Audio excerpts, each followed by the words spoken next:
Hey, we are back with another episode of Lords of Hatred, our Star Wars show that we've been playing recently. And we're going to return to a galaxy far, far away. We're playing Star Systems, a burning wheel hack by Joel and Greg Young. We're having some fun. Throwing some lightsabers around, talking Jedi philosophy, which is honestly probably, I think, the thing we've done the most in this game is just it's just a podcast about Star Wars philosophy. It's literally it's a thin plot kind of around the meat of the actual show, which is just us talking about the philosophy of the Force. So let's go ahead and do some beliefs and instincts and stuff. Get everybody's situation spelled out for us, and we'll jump back into it. Connor, what's Ren's deal? You should go to somebody else first. Okay, you're still figuring that out? Not a problem. Kalos. You're muted. Yeah. Do.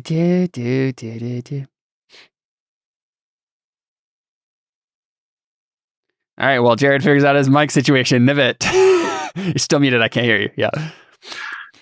Nibbit, I want to learn more about the Force and find out the truth of the two sides.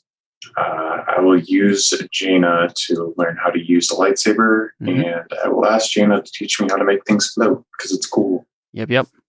Instincts and traits. Instincts, always scavenging materials, always look to my own survival, and always follow the easiest, most straightforward way to my goals. And actually, let's leave off traits because there's just so many of them. We should remember for this session, if it ever comes up, you do have the trait, it's a trap, which is so fun. It's a trap. I always am sad that we forget about it. Maybe it'll come up. Jared, have you figured out your mic situation? Did I? Yes, you did. Very nice. Okay. It didn't automatically switch. Weird. Kalos, beliefs, instincts, and stuff. I've got 2 out of 3. That's fine. You only need 1. All right. I might add 1 later, but what Jaina is doing is good work, keeping these children away from war and the teachings of the Jedi Council. I will do what I can to protect them. Relcash could be a useful ally. I will bring him to my side, or at least aim him towards a similar goal. Cool. Instincts? Never trust a Jedi or a Sith for that matter. Never leave a challenge unanswered. Never feel the need to lie. Lying is for them. And then a ton of traits. Yeah. Cool stuff. All right. Biaka. What you got?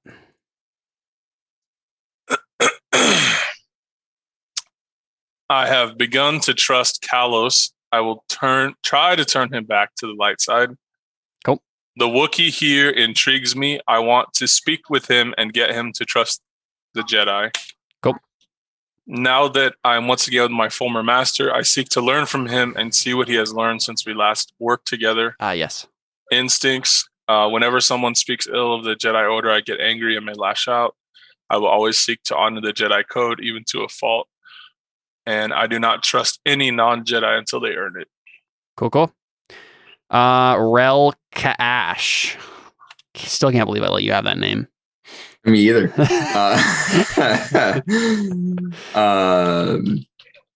I have a critical ship of this make was lost. I will determine if this is indeed that vessel, referring to the one I bought. Yep. Jaina is headstrong and set in her ways. I will use Nibbit's training as an opportunity to discover if she has kept our accord. And Kalos has refused to disclose the location of Korriban, but there is still opportunity here. I will find a way to profit from this situation. Cool. Yep. And then instincts, always find the profit, never get my hands dirty when I can pay someone else to do it, and always smell for the presence of the Force, which I haven't done yet. Yeah, should do that. Cool. Last but not least, Ren Torin. You got your stuff, Connor? Yeah, okay, I just finished it. I have Nibbit wants to learn both the light side and dark side of the Force. This might be a better way to learn the Force. I will ensure Nibbit is good while he learns and isn't tainted by the dark side. Cool. I must be more than a Jedi in order to make a lasting impact on the galaxy. I will start by learning something new from Venice. Yeah. And then I don't know what to think about. What was her name? Jaina? Jaina. Jaina? Jaina. Jaina. Jaina. Oh, that makes more sense. Yeah. Jaina. I will try to get her to open up about what has led her on her path. Cool. Yeah, cool. So you're gonna follow Nibbit to that facility and have a conversation with her. That'll be good. Instincts? Oh yeah, I can never turn my back on those who need my help. Never turn my back to a Sith. Always carry my lightsaber. I still love how those first two instincts are just. This is just a perfect setup for me creating the impossible situation where you have to choose between one or the other. Yeah. Cool stuff. So let's go ahead and start with Nibbit. So Nibbit, I was trying to think of when this conversation is happening, but probably makes sense. Like you've been here at least one night, and just Jaina's brought you to the facility that she has, checked you in, given you like a little room, told you where the lavatory is, all that stuff. You've taken a night to kind of get settled in, and now you're kind of like called to her chambers to like have a conversation about like your place here in the facility. So I think we just see Nibbit walking through. I don't know. You tell me, Rel. What kind of building did you requisition for this little miniature Jedi temple thing going on here? I don't know what. I assume it was like once something else. Like what was that? Right. What was the building used for before this? I mean, there have to be a lot of people that live there, so yeah. I mean, I'm trying to think of something that isn't dull, but maybe it's like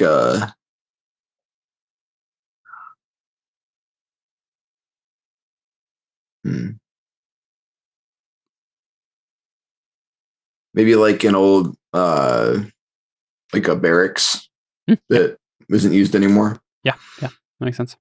Yeah, for whatever militia is in charge of the city, in charge of protecting it. Cool. They recently upgraded, got better headquarters, and this building. Or maybe a for gang sale. came in and became the militia. Yeah, or that. Yeah, that's true. Cool. So it's like very sparse, Spartan military kind of looking building. You're just walking through a hallway and seeing all these like little barrack rooms with like double bunk beds and all that stuff. Double bunk beds meaning there are two bunk bed sets, right? You make your way to like the end of the hallway, and Jaina is probably like cross-legged, classic Jedi meditation pose. In what was obviously once like the leader of whoever this militia was, like the nice fancy office they had a requisition for themselves that then Rel took over, obviously. So it's like where everything else in this building is like prefabricated, like right off off the assembly line sort of stuff. There's like a real wood desk in here, and she has like a space kind of at the back of the room, up on a little it's almost like a little loft area that's slightly raised above the rest of the room, and she has like several cushions spread across it, and she's just like lounging there, not lounging, but meditating there. And as you enter the threshold of the door, she just like says, from her still closed eyes state, obviously, Nibbit, good of you to join me. It's good to be here. Can I just say, there was this weird place that people kept pointing to me. It was a place where, like, if you pushed a button, water would come out of the wall. They kept telling me that I had to go in there and just, like, clean myself. I don't fully understand what that's about. I feel perfectly content as I am. I just throwing that out there. I am perfectly tolerant of all cultural customs, but you might want to consider giving yourself a shower at some point. We'll talk about that later. That's the word they kept saying. We can talk about it later, Nibbit. Okay. For now, I just wanted to ask how you were settling in.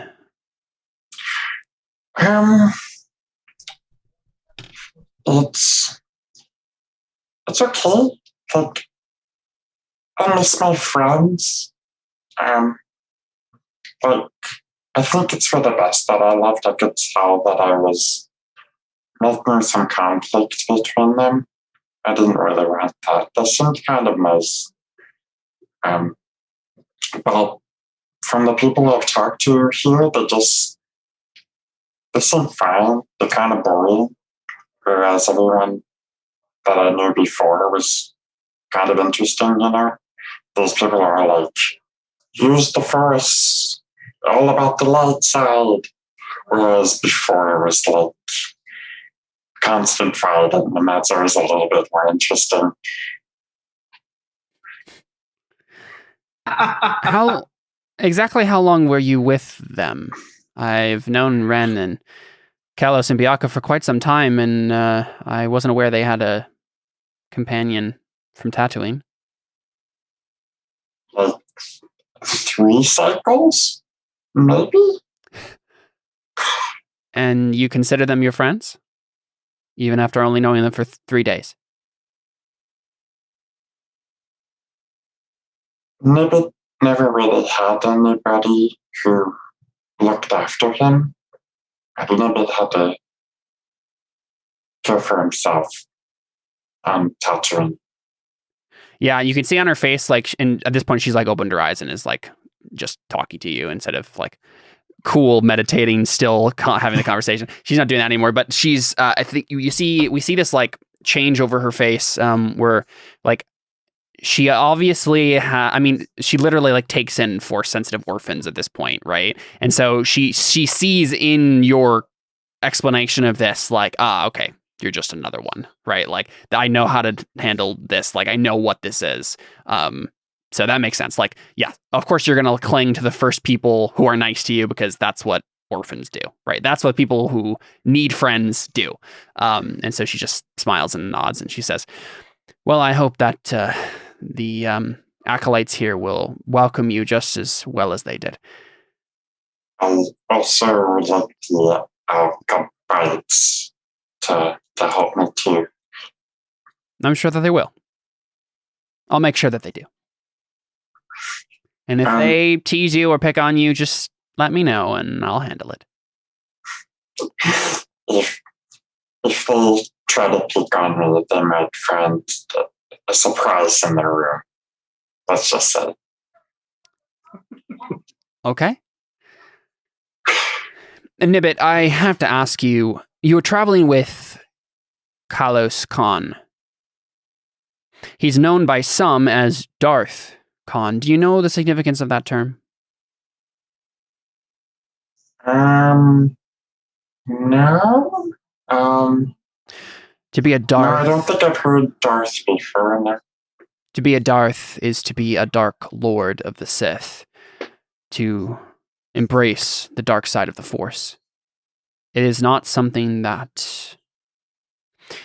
Well, let's just say that to give in to the dark side of the Force changes a person. And I know Kalos has officially rejected the Sith, and, well, if he hadn't, then Exar Kun and Ula Keldrama would have had access to Korriban long ago, so I'm thankful to the Force for that. But even though Kalos has rejected the dark side in theory, I don't believe he has done so in practice. What did he teach you during your time together? Honestly, neither masters really taught me anything. They just kind of bickered from time to time. She I think she literally laughs at that, right? Because she's just like, of course they did. Like it's hard because I feel like Master Kalos was the one that stretched his hand out to me first. Like, I don't think the only thing that he offered to teach me was really to make zappy zap. Like he showed me one time, he did a zappy zap, and I asked him if he could teach me how to do that. And if you can teach me to do that instead, I'm perfectly fine with that. I just figured it would be him that would teach me. Nibbit, there are certain powers that the Force can offer. Yeah, it's really cool. I wanna do them out. That are not advisable. And But who's to say what's advisable? Like, if I can become cool, flippy flip zappy zap person, I feel like that just, why not learn everything? because there are certain things that you can't unlearn, that change you, that push you in a direction that you can't escape from. There is a cost to power, Nibbit. There are certain I'm a really abilities. good haggler. Unfortunately, one cannot haggle with the Force, Nibbit.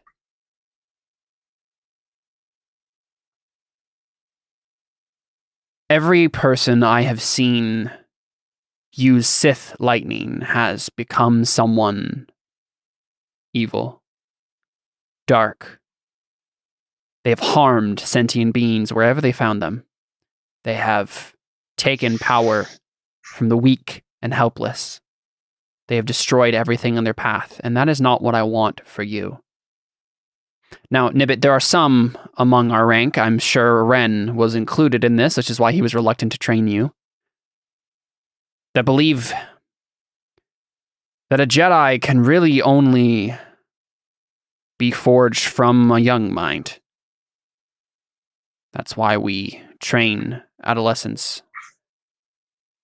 We train children as often as we can find them before emotion can take control of their lives.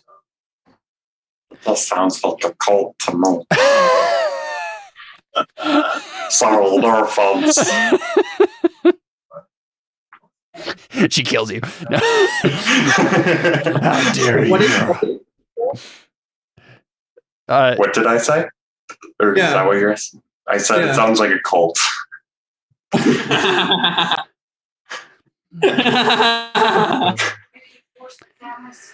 She just like shakes her head and she says, you don't understand, Nibbit. No matter what you believe about the Force, these things are true. The light side leads to peace and harmony in the person and in the galaxy. The dark side leads to death and destruction. And emotions like anger and fear and, yes, even compassion can lead someone down a dark path, one that they cannot return from. It's hard for me to understand that because you keep saying that Darth Talos is this big bad person, but he's the one that showed me the most kindness. And if anything, Ren and Bianca were the two that seem to be the most angry and upset all the time. I feel like, isn't the light side just... It seems as though the two with the light side of the Force were the two that were the most conflicted. I'm just very confused about all this. Isn't there some kind of like... It seems like it's very black and white to me. She seems sad when you mention that Ren and Bianca were like conflicted, and she just like sighs and she says, not all Jedi are perfect Jedi. Well, no Jedi are perfect Jedi. We try, Nibbit, but it's always a struggle to fight against the dark. Someone like Kalos, who has accepted it, may seem like they are confident and know what is true and what they want, but it is merely a how would you say this? It's a veil a veil to hide the turmoil that lies in their hearts. You cannot open the box that contains such rage and just lock it away again. It's loosed forever. And this is what I want to leave you with, Nibbit. You have to make a choice here. You can make sacrifices, refuse powers that may seem so easy and useful. And if you do that, you will have mastery over yourself. But if you take the easy route, if you take power instead of earning it, and she just kind of like leaves it hanging. What? You will become someone that you don't recognize.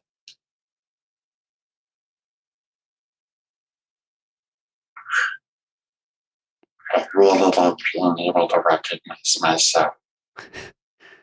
I thought you might.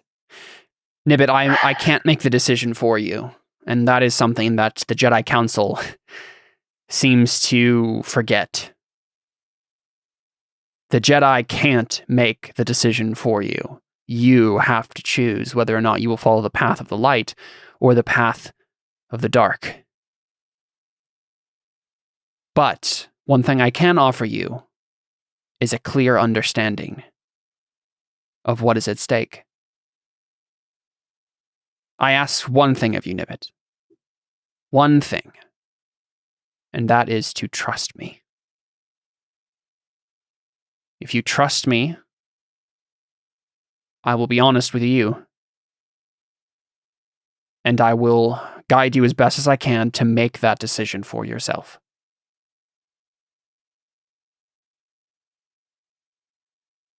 It won't be the easy way out, but it will be the best way. Do you trust me, Nibbit?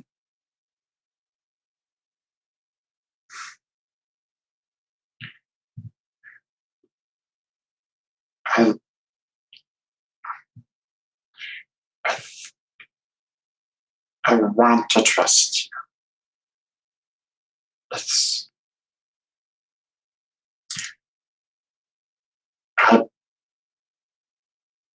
I trust you, but I do question the certainty that you have that there are evils in this world like Kalos. And that is where I'll believe that if Kalos, as you say, is evil, I'll believe I've seen some good in him. I don't doubt that, Nibbit. I don't doubt it at all. The thing I doubt is that he can get out of the hole he's made. I think he'll be spending the rest of his life struggling with that. Then isn't it our job as the good guys to try to help him out? There's only so much you can do for someone like Kalos. The rest is up to him. But Nibbit, I can promise you one thing. When you say you question my certainty, I respond by saying, I welcome your questioning. Unlike the Jedi Council, I welcome inquiry. I want you to ask questions, and I will seek to give you the best answers that I can. So that is why I'm asking you to trust me with. Trust that I will give you honest answers when you ask your questions. And then I will let you make your own decision. But one thing I have to tell you, Nibbit, before you make that decision, as we train together, if you make the wrong decision,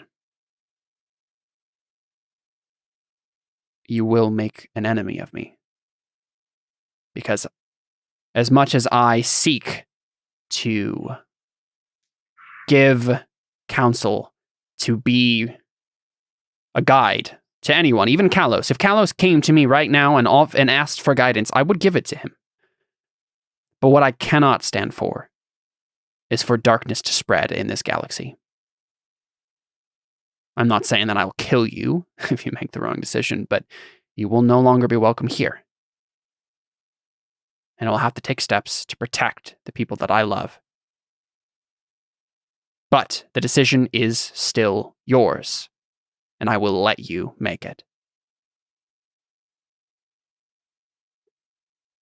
Jenna, you have done something very kind to Nibbit, and you gave Nibbit a chance. And with that, I will respect that, and I will trust you. I will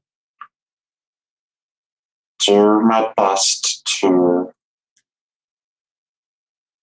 follow what you teach, and I will try to make the best decisions I can. I don't want to be a bad person, as you see. And I definitely don't want to have to fight you because you look really good. I saw you training last night, and you did a really cool thing where you threw your lightsaber and then it came back. Like, that was pretty cool. And I don't think I want to have to, like, I would hate to make an enemy of you. You seem pretty cool. So. Thank you, Nibbit. I'm glad that you think I'm pretty cool.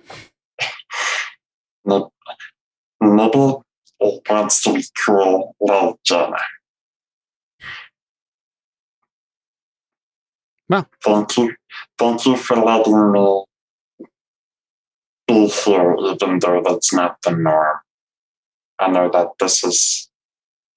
I'm a little old, as you can see from my muscular bod and large physique. It's an honor to be accepted. Another difference between the Jedi Council and me, Nibbit, is that I understand that abandoning people who need your help because you think they'll be dangerous is never the right answer. Just, if Kalos ever comes, keep your word and do extend a hand to him. I will. Okay. Then I will let you Nibbit, I'm curious. I want you to make a roll here. Okay. Because I think, like, it's not that she doesn't want to believe she will do that, but I think specifically for that thing, right? Like, for actually, like, believing Kalos can be redeemed. Like, I think she wants to believe it, but whether or not she will, when tested, actually follow through, I think is something that's maybe can be decided by a good roll here. Okay. So I think this is ugly truth.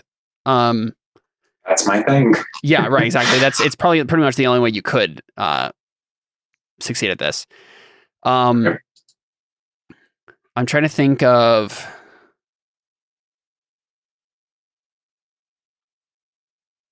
Because, like, really the ugly truth here is that, like, you just said it yourself. The difference between you and the Jedi Council is that turning your back on someone just because you think they're dangerous is never a good idea. And you basically just said, like, do you, like, okay, you said it. I want to believe that you believe that. Yeah. So I think that's ugly truth. Probably, let's give it an ob 2. For some reason, it's not popping up on my screen, and that's where I'm trying to figure out why. It's the dice for the little D6 next to it. Yeah. Yeah, it does not want to pop up. I'm not sure why. Is there something in the chat that I can roll possibly? I can just click it for you. That'd be perfectly fine. Yeah, let's just do that. I don't really think you get any bonuses or anything here, so I will pump everything into this that I can. I don't know. Pop your persona. Yeah. You can put persona in it. Yeah. Cool.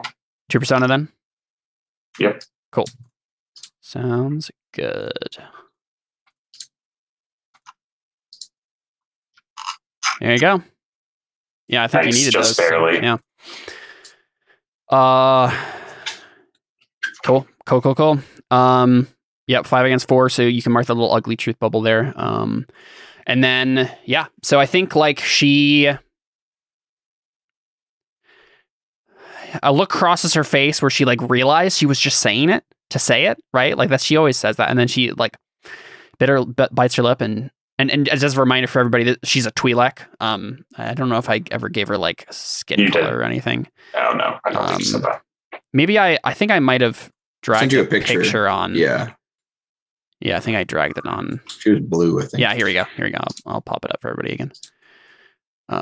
Yeah, she looks like this. So yeah, blue skin, Twi'lek. And she bites her lip and then she says, I will, Nibbit. And this whole time she's been like cross-legged on the floor and I've just been like eye level to her. As I'm standing, like well, so 3 feet, 4 feet away from her. Well, so she's on like a little bit of like a loft, like so. There's like it's as if she would be standing basically at the height she is. So there's like a little bit of a like an I don't know what I'm trying to describe, but like a loft is the best way I can describe it. A little bit of a loft where she has these cushions on. But yeah, so you're looking up at her, but yeah. So basically my idea is like we've been like generally at the same eye level, but then as she says okay to that, it's like pull. And then at that point I sit down and cross my legs and I'm actually committing to it. Yeah, of course, yeah. Cool. Yeah. And I think she just says, are you ready for your first lesson, Nibbit? Please teach me how to make float. Yeah, exactly. And then that's where we cut off, right? Is she actually starts training you in the Force. Cool. Awesome. So where do we want to go next? I mean, obviously Ren and Rel have stuff that they want to talk about with Jaina, so we can go to that at some point. But I think if everybody's fine with it, I think the next place I would like to go is to Byaaka, and because he has that belief about the other Wookiee, and I'd love to get that conversation. As I'm thinking about it, that'll work for you, Chad. You're muted, but cool. Sorry, you're good. Cool. So I think this is like the Wookiee guy, and I know I gave him a name. Let's see if I can find it. Alashtak. Yeah. I know that this guy made a big deal about when you showed up and you're like, oh, Wookiee Jedi, like, how dare you? Like, the Jedi, like, pacified our people and made, like, are destroying our warrior culture, this whole big thing. I think this is like Alashtak finding you wherever you are, just like chilling out.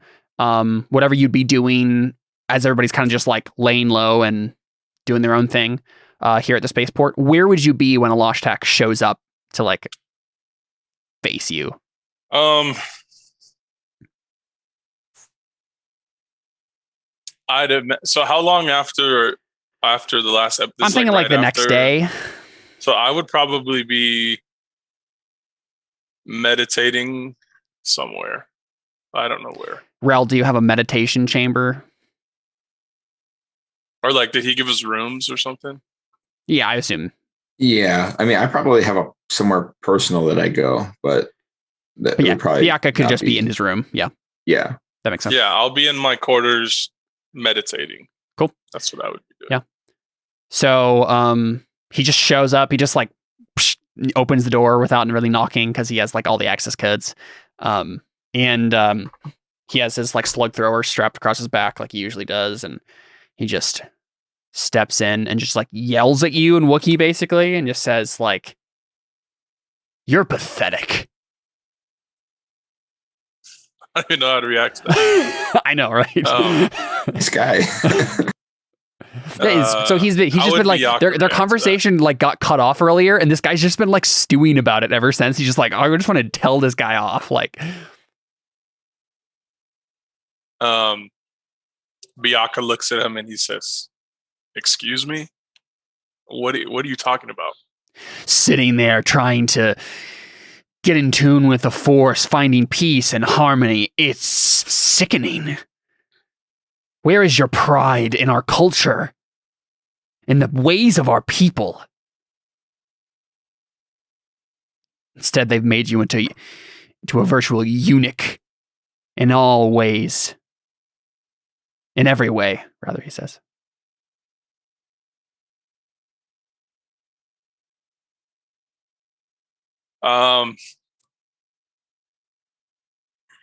I didn't abandon the Wookiees. No. Yeah. By no means. Yeah. Why do you hate the Jedi? What happened to you that you hate the Jedi so much? How long have you been away from Kashyyyk?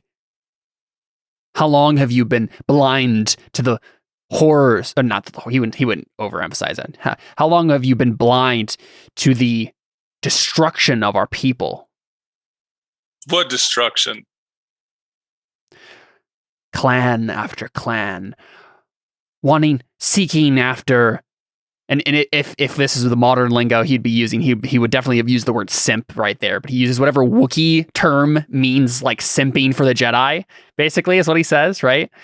Like clan after clan, sellouts. Yeah, clan after clan selling out to the philosophy of the Jedi, abandoning the warrior culture of our people. And like you can tell, like obviously whatever clan he comes from, and I don't remember what yours was something, and his was like Iron Claw. I don't know. This was Iron Bark, I think. Iron Bark, and yours was like Sharp Claw. Yeah.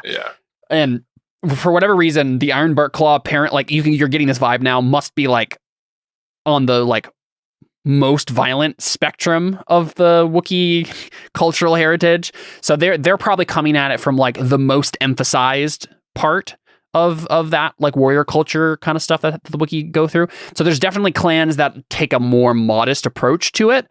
But from his perspective, he's just seeing like, yes, we are the keepers, like specifically my clan are like the perfect keepers of the Wookiee way. And all of these moderates are just bowing down to this new philosophy, and like it's what's sick. This guy's name again? I forget. Alashtak.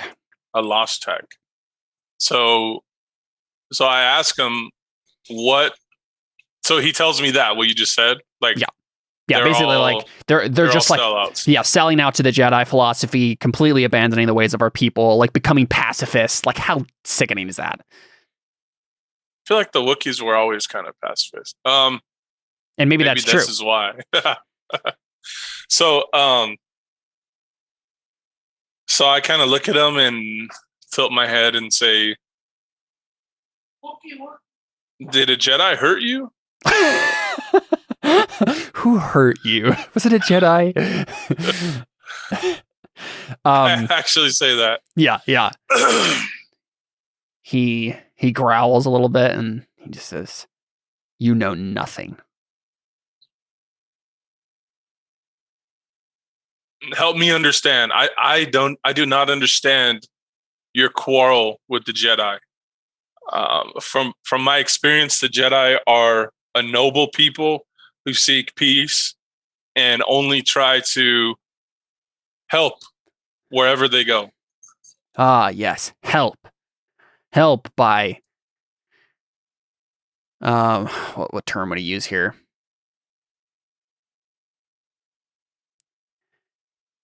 Help by eroding the culture of an alien species that they have no right tampering with. Help by making their making their creed the one by which we have access to the galaxy. Only through the Jedi can we have access to the rest. He says it in some other way than that. He basically explains like, listen, the Jedi are like basically are the sole contact that the Wookiees have. Them. Yeah, basically he's saying like they showed up. Of course they're nice because they want to destroy our culture. They want to make us all into That's what he thinks. Jedi philosophy pacifists, and they're making it impossible for us to go. The Jedi are now the middlemen between us and the rest of the galaxy, and we can't be our own people. The Jedi are like coddling us, basically. That's what he thinks. Yeah. So I ask him, when were you last on Kashyyyk? I visit every year to regain contact with our people, to make sure that our traditions have not eroded away. And when you've returned, what have you seen that the Jedi have changed? They have brought They've brought their technology, their luxury goods, their... I can't think of another category, but something along the lines In of their like... peaceful ways, right? Yeah, their peaceful ways. And they have transformed the rugged warrior culture of Kashyyyk into a society of armchair philosophers who are content to let everything be spoon-fed to them instead of fighting for our right to exist in the galaxy. We need to prove ourselves among the rest of the species in this galaxy, or else we will forever be under the Jedi's thumb. How dare you participate in their... Then he like degenerates into various growls and cusses and stuff. What's his name again? Alashkoth? Alashtak. I put it in Roll20 chat. Oh, okay. Sorry. Yeah. Alashtak. Alashtak, yep. So I feel like Bianca is kind of just like this guy. I think he's like unnecessarily angry because so that's what Bianca's feeling, and then he asks him, what about technology is so bad? The Wookiees have always been a tinkering, hands-on people who. So I think this is me out of character. So in character, I say the Jedi brought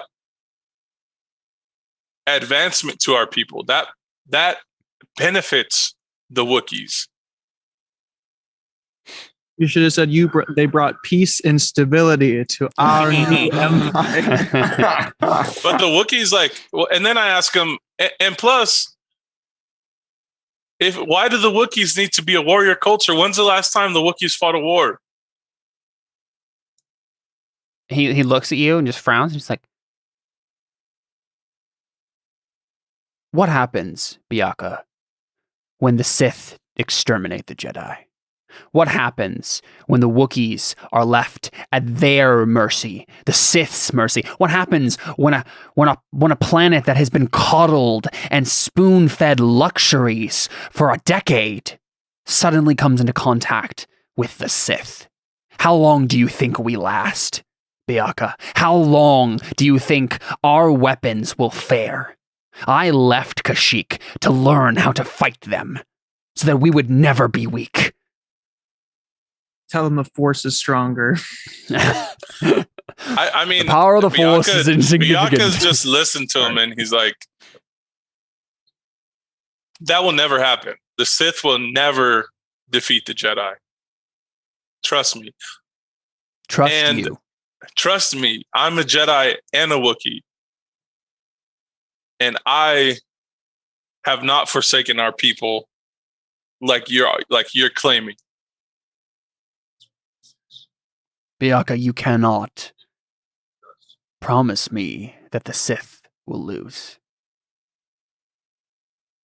Do you not see the philosophy of the Jedi?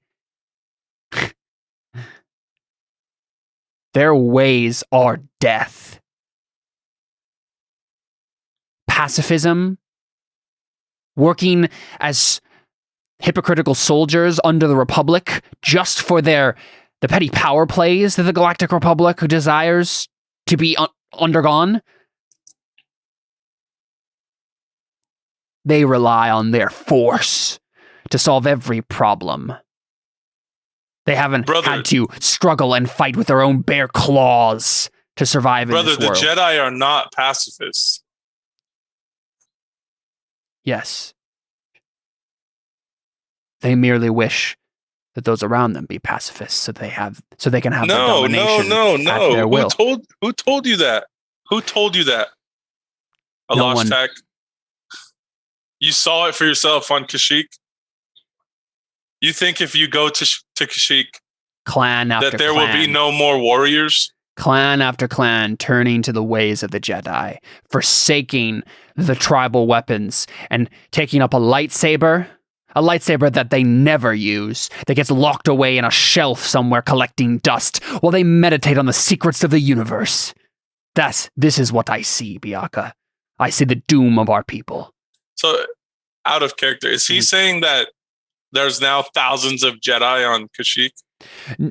So there's the thing that you understand as a character would be like, it's true that the Jedi are the only way right now that the Wookiees have access to the rest of the galaxy. Yeah. So that might be an actual criticism. That's like fair. You also know that from what you've heard, there's a lot of like any Wookiee that like was even partially Force sensitive, but like is too old to like be trained as a Jedi, had just kind of turned into like mystics, and they gotten really into this new religion and have started kind of like warping whatever tribal traditions so you probably wouldn't see it as warping, but like you've heard of like lots of tribal shamans of lots of these clans, turning to the ways of the like the light side of the Force. But apparently what this guy's claiming, and you don't know whether or not you can confirm this or not with your information, but apparently he's claiming that it's turning all these Wookiee shamans into like into monks, basically, that just like sit around and think about the universe all day, and they're not doing anything that they're doing. You know what? I think Byakhee thinks so. I think he's lying. Like, I think he's exaggerating. Sure. I think he's lying because I'm the only Wookiee Jedi. well, Byakhee, do you want to roll an interrogation roll for me? That's like the skill you actually have. I want to fight it. I want to spar with him. I want to tell him like in my head, I'm thinking, okay, you think the Wookiee way is so much better? Like, prove it. Sure. Fight me. I'm a Jedi. Like, but what were you thinking? Well, I was thinking like it sounded like Byakhee was ask him if he's lying. I think he's lying. It sounded like Byakhee was trying to get to the bottom of it, right? Like why is he having this? Like, I think interrogation is probably the way that Byakhee gets to that, is like just continue to ask him questions like in the way that you would do if you were interrogating someone, and just try to figure out what you want to learn. Like, see, is he lying? Is he over exaggerating? Did he actually see something that he's not telling me? Yeah, and then that way I can figure out if I need to fight him. Exactly. Yeah. I think that's probably the way to go. So, let me check roll interrogation here and see what the like typical obs are and stuff. For let's see. Oh, I guess the will exponent. Yeah, perfect. Okay. So I don't know. I don't have a character sheet for him. So let's say it's a 5, because he would be pretty willful. But if you have any forks you want to try to argue for, any link tests you'd like to attempt, you may do so now. So I'm rolling interrogation to find out if he's lying or not. Yeah, I think the idea would be, sorry, I should have asked for intent. The idea I think would be to basically ask enough leading questions so you get to the bottom of like why he really cares about this. Like, is he over exaggerating? Did something happen in his past? I think he wishes he was a Jedi. Yeah, maybe it's just jealousy. Yeah, basically to get to the bottom of it. Okay, so as it stands right now, it's going to be pretty difficult because it's 6 dice against 5. But if you have any forks you want to attempt, link tests you want to attempt. I can fork in Jedi Doctrine because I know what the Jedi would actually be doing. Too. Yeah, that makes sense to me. You also have persona points that you could spend in this. So can I just do that first? I would roll that first. No, you don't need to roll Jedi Doctrine. You can just fork it in. I mean, roll interrogation. Roll this first. Unless, so you'd have to, you want to add them all up beforehand if you're going to use anything else besides Jedi Doctrine. If you make an argument for it, rather. Well, can I fork in Force Tremors wise? Because maybe I'm getting the vibe that he's lying. No, I think that would be, you'd have to roll a separate like meditation check or something to like, really it would be like telepathy. Yeah, I don't think you have time for it. All right, I'll just roll what I got. Yep. So Persona's after though, right? No, it's before. You choose before. Fate is afterwards. If you're rolling interrogation there, you're gonna put 1 in the like help advantages stuff for the Jedi Doctrine, and then if you want to spend any persona points, you have 3 of them. Use 1. Okay. Yep. Perfect. And then you can. But I can't use them. Oh, but I have a call on for. Oh, you do. Yep. For interrogation. Yep. So can I? You can also use that after the fact. Yep. Where is that? That's in your traits on character info. Okay. Yeah, so dreadful one right there. Artha. Base op 5. Yeah, base op 5. Yep. Oof. Okay, you got 2 6s. You can spend 1 or 2 fate to roll 2 or 3 dice. You can also use your call on if you'd like. Those are all options. What does the call on let me do? The call on is going to let you re-roll 1, 2, 3, 4, 5 dice. You won't be able to use it again this session, but I mean, chances are you probably won't be interrogated. Yeah. Yeah, I'll use it. Cool. I'll Yeah, use go for it. So then basically I'm asking him all these questions and then I start to scare him somehow. Well, this Like is my line of right, questioning is- dreadful. Yeah. That makes sense. I mean, yeah, because that's the thing. This guy probably is going to respond well to you standing up to him properly, right? Like, yeah, be a man. Like, Because he thinks Jedi Be a Wookiee, are pacifists. They're yeah, weak. exactly. So go ahead and post that without the period at the beginning. Oops, I didn't copy it. There you go. Yeah, So I got it. way more than needed. Yep. Cool. Sweet. You can mark that difficult interrogation check test on your interrogation there, which is, yeah, you needed it. I think this is the first time you've actually rolled interrogation. So Yeah, I put all these points into it. yeah. Which is why I was hoping we'd be able to get this conversation and be able to get you a chance to use some of your skills. So yeah, I think. Oh, perfect. Yeah, this is the best way to like dig it in a little bit for your character. So he eventually just blurts out. You keep asking him these questions. You keep like pushing him, like, and like with the the intimidating, dreadful, tough guy attitude. Like, what are you like? Tell me what's really going on, like sort of thing, right? And eventually he just screams at you and he just says, "A Jedi killed my wife." My gosh. And he like tells you a name. I need to remember the name of this guy. Is it Careful, Connor. what's his name? I hope it's Kalos. No, it's not Callus. Connor, what's the name of your other friend? Trio. Yeah, what's the name of that other guy from your trio? I think I have his name in here somewhere. It was like a kind of wheedly name. I'm just scrolling up to see if I can find it. Oh, Denon Fellis. Denon. Yeah. That's right. So yes, he gives you the name Denon Fellis. Biaka, this was like I would know him. This was like Ren's best friend, basically, for a long time. They recently had a falling out. But Biaka, like because you succeeded, I think I'm gonna give you like the one piece of information Biaka knows, like, that like clinches this for you, the where you like believe him, like he's telling the truth, and this is like really the reason. Is you remember Denon being sent on a mission to Kashyyyk, and then like you had a weird conversation with him when you guys returned, like you and Ren were in like the same, like I think you were probably getting your no, I guess this would have been years ago. Something, you and Ren were in the same room at the Jedi Temple for whatever reason, maybe talking with the Jedi Council, were about to leave, and then Denon came back to the Jedi Council to talk to them about something. You had a weird encounter, like, as you were kind of crossing paths, and you kept thinking about it over and over again, because, like, Denon, like, looked at you with disgust in a way that, like, he never had before. Like, he never noticed or cared about your Wookieess before this moment, but like you could tell that like he was like disgusted by your alienness for some reason, and you weren't sure why. And yeah, it all kind of falls together for you, and you're like, dang, no, that probably did happen. Oh no. Like you believe him. Like you have right now, Biaka has no reason to like disbelieve. So he tells me that finally after I push him.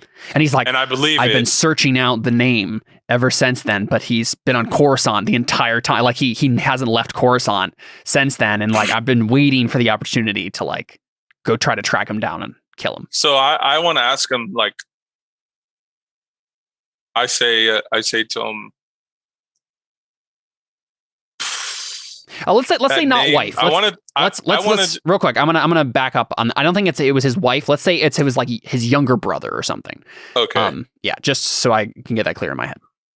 So I say instead of Denon, or instead of like Denon murdered his younger brother. His younger brother. Okay.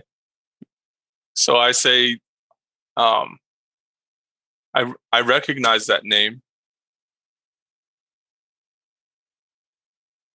What happened exactly? And he shakes his head and he says, "No more, Biaka."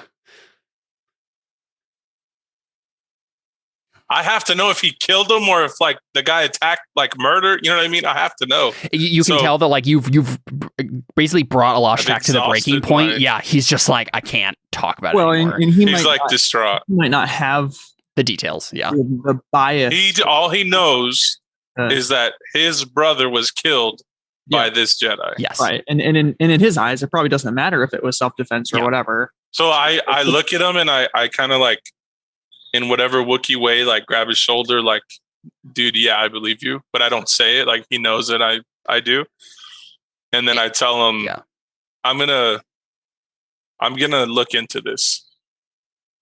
Cool. And then I go to find Ren. yeah. Ren, what are you? Do you do like the Wookiee warrior salute? Or whatever is it like it is. I don't know what it is. Grab, it's just like for warrior, Wookiee warrior, like warrior, like a companionship thing. Like whatever it is. I don't know. I can make it up, I guess. You guys just roar together. It's just like when you go like this and you be like. I mean, we've seen Chewbacca like put a hand on another Wookiee shoulder, or on another person's shoulder, and like. But he'll like shake him, like. Yeah. We've seen that before. So yeah. Anyways, that's what happened. And then I go to find Ren. Perfect. Yeah, Ren, what are you doing when Biaka finds you? I think I'd be on my way to go visit Nibbit and Jaina. So you're like packing up some stuff, getting dressed or whatever for the day, and getting ready to head out to that. Maybe you're like grabbing breakfast at whatever high class buffet Rel has set out in his like. Some blue milk. Yeah, exactly. So yeah, Biaka, let's say you find him in like the cafeteria, like grabbing some food at this like buffet. So I'm not mad at him. Like I'm just casual with him. So I walk up and say, and is HK with me at this point? Yep. Okay.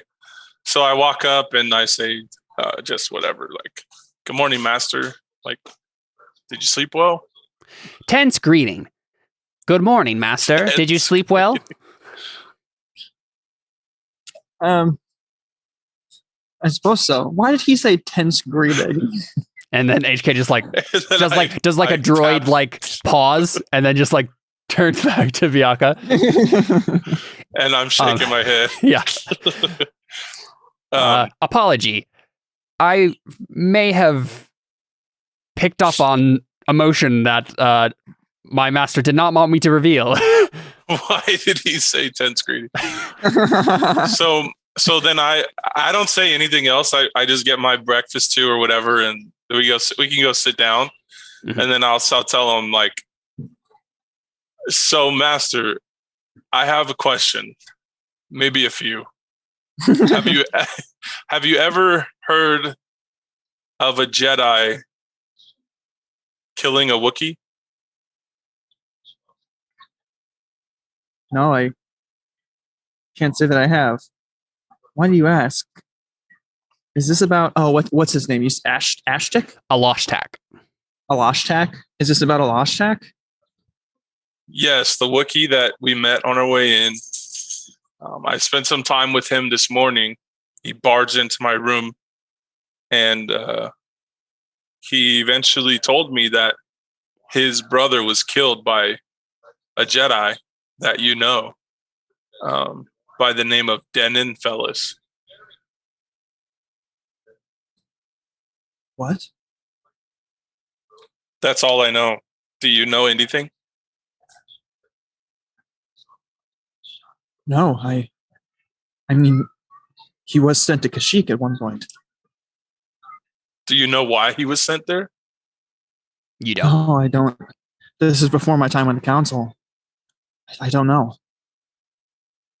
How credible is this source? Do you believe him? I have no reason not to. I questioned him for a good amount of time. And yeah, Ren, like, you know that if there's one thing Biaka is excellent at, it's getting the truth out of people. So yeah, I tell him that. I've questioned him for a good amount of time. I have no reason not to believe him. Well, maybe he just believes it. Maybe a lost tech believes it, but Denon couldn't have murdered somebody. Master, lightsaber wounds are pretty distinctive. But what we don't know is the circumstances. Yes, of course. I mean, this is Denon we're talking about. He's a Jedi. It must have been self-defense. Well, we just have to assume the best of him until we can bring this up to the council and talk to him in person. I don't think we should dwell on this, Bianca. Especially considering this could be a very easy path to the dark side for you, especially. This is your kin. We can't let our feelings get in the way. Master, are you telling me the truth that you don't know anything about this? Yes, of course. But to be perfectly honest, the more I think about it, the more I think Denon isn't quite the man I used to know. What do you mean? Explain a lot if he had fallen to the dark side. We used to be very close, him and I. I'm sure you remember that. Of course. And ever since she died, he's been different. He shut me out. And he's been...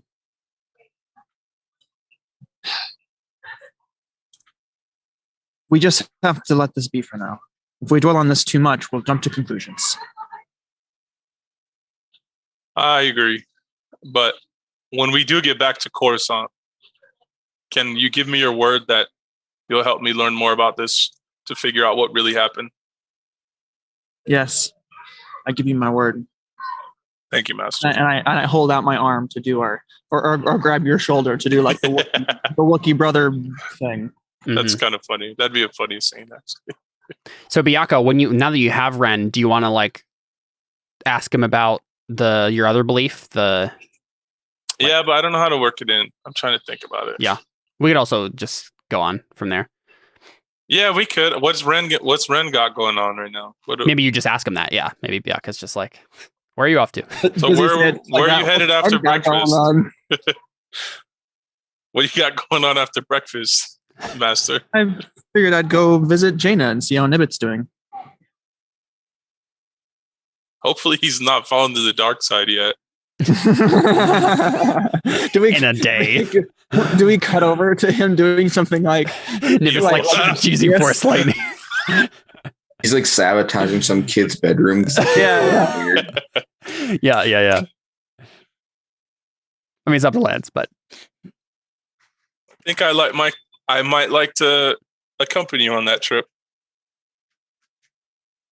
I'll go with you. That would be good. Cool. Yeah, so we see Ren and Bianca head out. Kalos or Rel, do you guys have a scene you want to pursue? You're muted, Jared.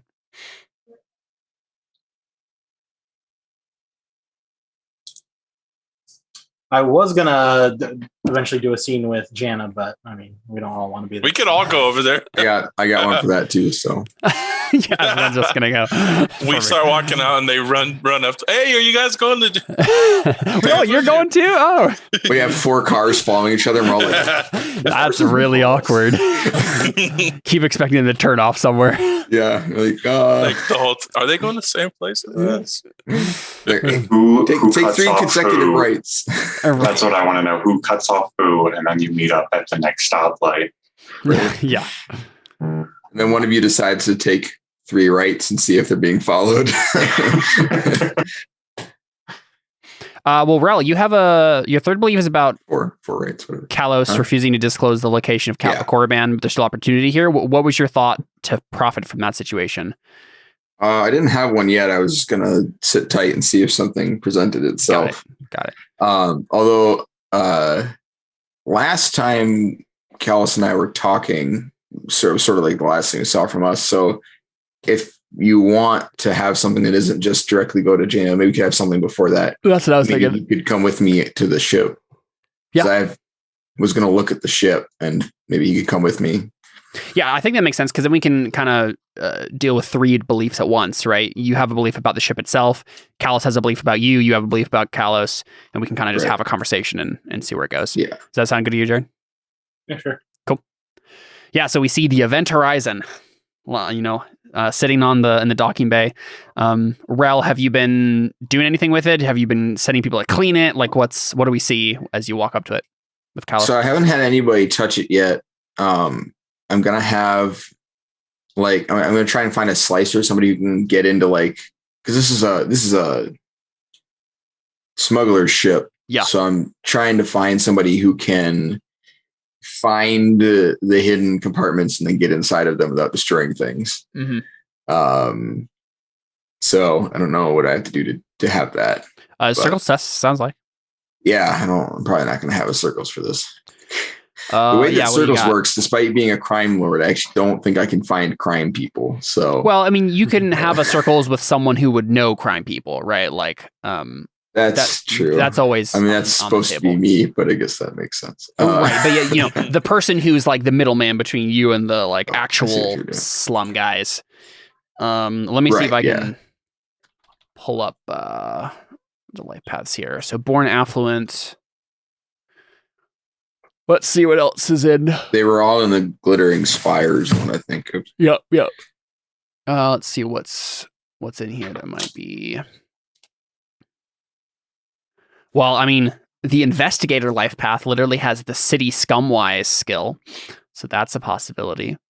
Yeah, I can get a dirty cop. It could also literally be a foreman. Yeah, I think I like the idea of a cop who, his whole thing is that he checks these types of ship for so there's actually a slicer life path in glittering spires. Oh, so never mind. That works for me. Know that guy. Yeah. Okay. So I think that's going to be an ob 2 circles. Okay. And then I assume I get my broker reputation, right? Since it's kind of like the whole yes. point. Mm-hmm. Okay. Okie dokie. You can also use any of your cash or funds if you'd like. Oh yeah. As bribes. Right. So it's only ob 2. So in theory, I should I had Of course when you say that. Yeah. Well, you can still spend a fate on a 50-50 chance there. That's true. You only have 2 fate though. Yeah, sure, I'll do it. I don't have force powers to use, so yeah. Cool. Yeah, go for it.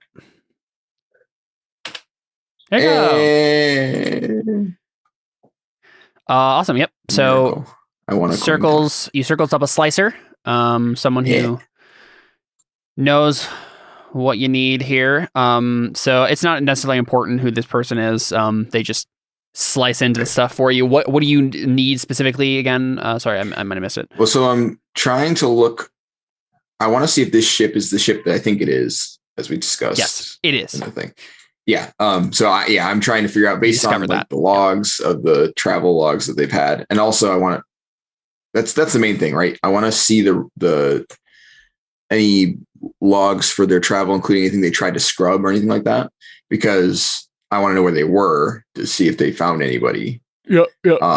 And also to see what went wrong, like why they didn't come back, that kind of stuff. Yep. So if this was KOTOR, we would get an incredibly long series of hologram logs that you'd have to find throughout the ship as you go around with your all the slicer security friend. systems try and kill you. Exactly. Yep. There'd be a whole little mini side thing there. But instead, we just get the summary of it, where basically the slicer comes back to you and says, I dug through the logs, and he gives you the information. And basically, it amounts to they were on their way back with Force-sensitive children. and the Sith got a hold of the ship. And they killed the crew, stole the children, but like one of the crew members had set it into, I think it was probably T2, the droid, hacked into the ship and sent it on a self-destruct course. Or maybe like did a random hyperspace jump and then ended up crash landed on Hypori. Right. So that's basically what happened. They were already dead by the time T2 did this. Right. And you said when they found it that it looked like they killed each other, right? Yeah, so I think maybe, let's say the official story is there was like this whole big thing where like they got into a fight about whether or not they were just going to hand over the children to the Sith. One of them did do so. The other one disagreed with them. They fought, they killed each other. T2, and then the Sith came back because they were going to like double cross them and just steal the ship. And T2 hyper jumped away and crash landed on Hypori. That's the full story you managed to piece together. But yeah, it seems like the Sith have them. The children who were being brought. Okay. Then, do we want to do any of that in character for Callus's sake? Yeah, I mean, Callus, you probably are like standing there with Rel when the slicer gives this summary. So everything I just said, like he just says that in front of you. How long ago was that? Probably like a month, maybe. Oh, wow. Something like that. Is there any record of like who has them currently? Like which ships? Yeah, they should have. I assume that they would have. I guess I can do this in character. I assume they have record of the ship that they contacted. No official call ID was sent, but it does look like we have an image. The ship picked up recorded the outside, recorded the ship. So we have an image of it at least. Might be able to backtrack it from there. Yes, well, tell me what you find. Of course, sir. And then, does he find anything else fancy on the ship? Just going through like... I mean, yeah, it is an incredibly like high-tech customized smuggling ship. Anything you'd expect on the Millennium Falcon or the Ebon Hawk are on this ship. So, just quick as a side thing, I was going to like try and upgrade this ship, and I was looking at the ship section, and it took me a long time just to look at, much less read. And so I was like, I don't know. There isn't even like a thing for you bought this ship, now you can upgrade it. It's like you can buy a ship upgraded. So do we want to mess with that at all? Do we want to bother? I will do it in between sessions. Okay. So yeah, we won't do it. I was like, I would like to like beef everything up and be like, get as much stuff on as possible. But I was looking at them like, I don't even know how I would do that. Yeah. I mean, I'll take a look at the rules in between this session and next. And if there's anything in particular we need to know mechanically, I'll make sure you know it by next session. And you can make decisions then on that. Sure. Am I able to cheese roll meditate to see if I can find out where the kids are? Yeah, I mean, you can meditate based on the ship and like search through your memories. Yeah, try to pinpoint it. Okay. Yeah, I will. Meditation is the catch-all for weird Jedi Force stuff. So, yes, let's have it be. I know there's like specific things here. Clairvoyance. It's going to be an OB4 meditation test. Right. I'll roll, of course, meditation is the base. Force tremors wise, force wise. Yep. And would Jedi and/or Sith doctrine? No, I don't think so. Not for this. Not even the fact that I might know, since the Sith captured them, where they might take them to train them. It's not even that. Like, this is going to be whether or not you recognize the ship. That's going to be the main thing. I see what you're saying. No, right, you're right. Because it might. That's yes. I'm just gonna yes. I think Sith doctrine does make sense here because yes, you're right. It wouldn't actually. It would matter less what ship it was and more you knowing where they would take them to train them. Yeah, agreed. And since I know what ship they're probably on, just because plot convenience, do I get +1 bonus? No. So I'm guessing they're on Exar Kun's ship. No. Okay. So how many was that? 3. Oh, plus 3. Sorry, I can't find my notes. There we go. Station 3. Do I get a +1 for the guy who slicey guy? No, this is making the roll possible. I'm sorry, I didn't put the ob. That's right. You succeeded anyway, so it What doesn't was the matter. ob? It was 4. It would have still been routine for you with that amount of dice. I don't need any of those. Yep. Cool. Yep. So I think they probably must be on Yavin 4. It makes, I think, because that's where Exar Kun got his Masasi warriors and Sith ships and whatnot. Yeah. Masasi. That's so saucy. Yeah, Yavin 4 it would be the place. It's, I mean, I don't think you've ever been there, Kalos. You know it exists, but so the meditation under roll Sith control basically. It's under Sith control, and it's not in any Republic databanks. So you need to, there'd be another roll involved for someone to actually have the hyperspace like location for the galactic location of it. The coordinates is what the word I was looking for. Yeah. Mm-hmm. Yep. So does Kalos have any reaction to any of like the fact that this ship was carrying force sensitive children or anything like that? He seems perturbed. Yeah. But yeah, he basically says, you can stop looking. I know where they are.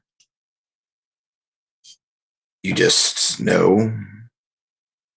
And I do like a little hand waving. I'm like, yeah, Jedi Force crap. Of course. Well, don't suppose you mind sharing. You gonna sell this info to the Jedi? This is a personal matter. I highly doubt you know where this is, but Yavin 4. I mean, I probably don't. Is there You anything I can roll? make a roll of some sort. I certainly I don't Unknown places wise. Go for it. Hey. You have that. Or you could roll circles to find someone who has unknown places. And honestly, no, he literally has the skill unknown places wise. Oh, you do? Rel does, yes. Yeah. Oh, Which wow. honestly, that's like a ob 2 unknown places wise. So Okay, cool. I actually might be able to get that. If you want, I could fork in a plethora of things. Can you help me? yeah, you can help him with Meditation, Sith force doctrine makes the most sense, I think, Cool. here. All right. I guess knowing where this place is it, how important is this role? Should I spend Earth on it? How is it a big deal if I don't know where it is? I mean, Or you can we just probably put it in the computer? pay someone to Okay. find out. I just want Yeah. to see how much I needed. You have 2 other skills you could Yeah, use exactly. to get out of this. So 1 help. This isn't your one avenue of finding this Right, information, okay. though, so Yeah, well, that's good. Because as usual, I can't do anything. but 1, roll. 1, 2, 3. Wow. All right. Yep, this is what playing role playing games with David is like.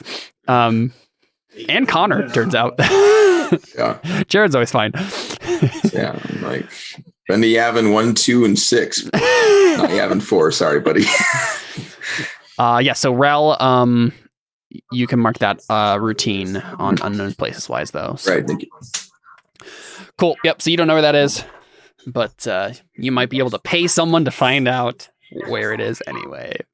Yeah. So I say, I'm not familiar, and I'm afraid I don't have the force to use, but I do have something that works just as well.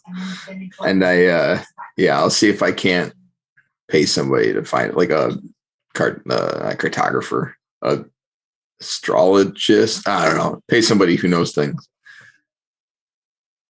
It's an astrology. An I astrologist. Google.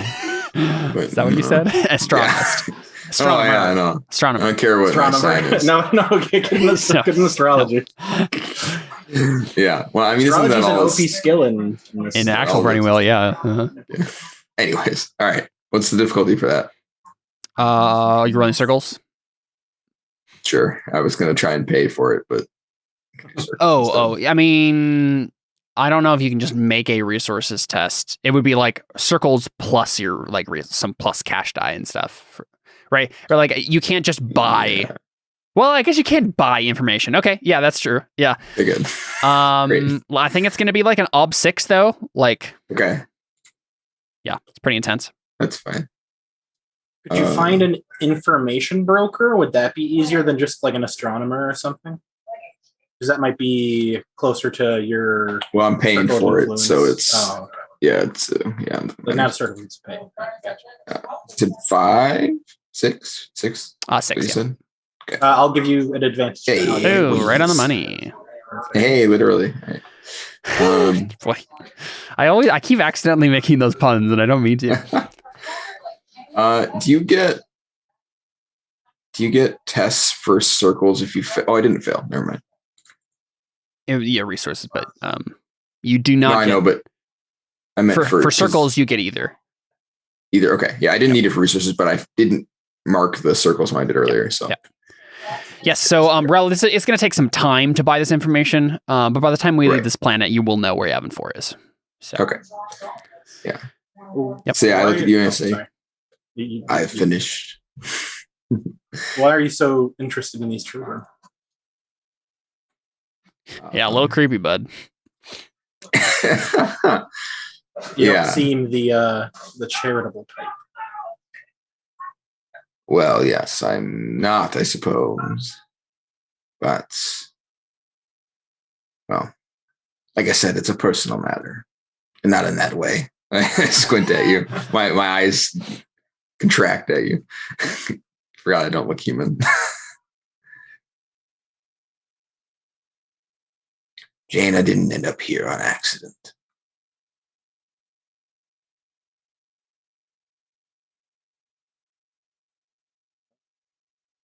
I suppose I could be persuaded to assist you. Well, I'm told I can be very persuasive. And I like hold out some credits or like jingle up, I don't know. Credits hold are out a credit coins chip. in this. Yeah. Yeah, that. There you go. You know I don't need that, but I get your point. Yeah, he says, I've yet to meet anyone who doesn't need it. Even Jedi and Sith need to eat.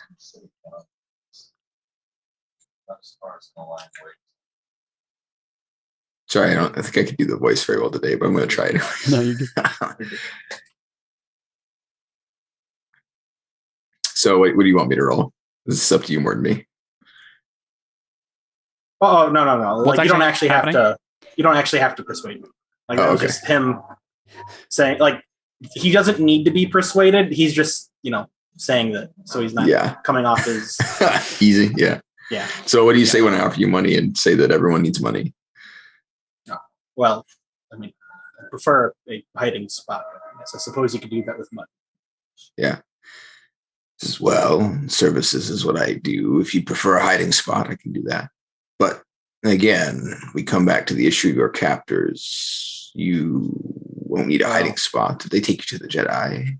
I'm sure they would, if anything, Jedi children being turned to the dark side would buy us time before going to Coruscant.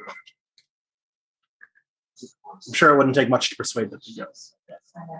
I have to admit, I'm a little confused. Are you just prolonging the inevitable here? You don't want to go to Coruscant.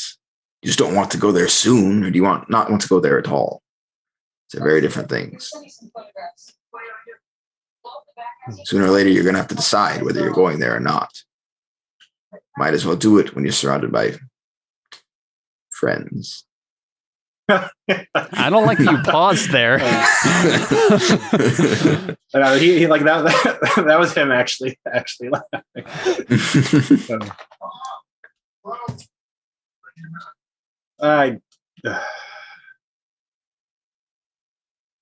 I don't know. He just shrugs. He says, while you're here, I can be of help. But if we're alone on a ship with 2 Jedi, I will be less than worthless in a fight. Well, I'm not too concerned.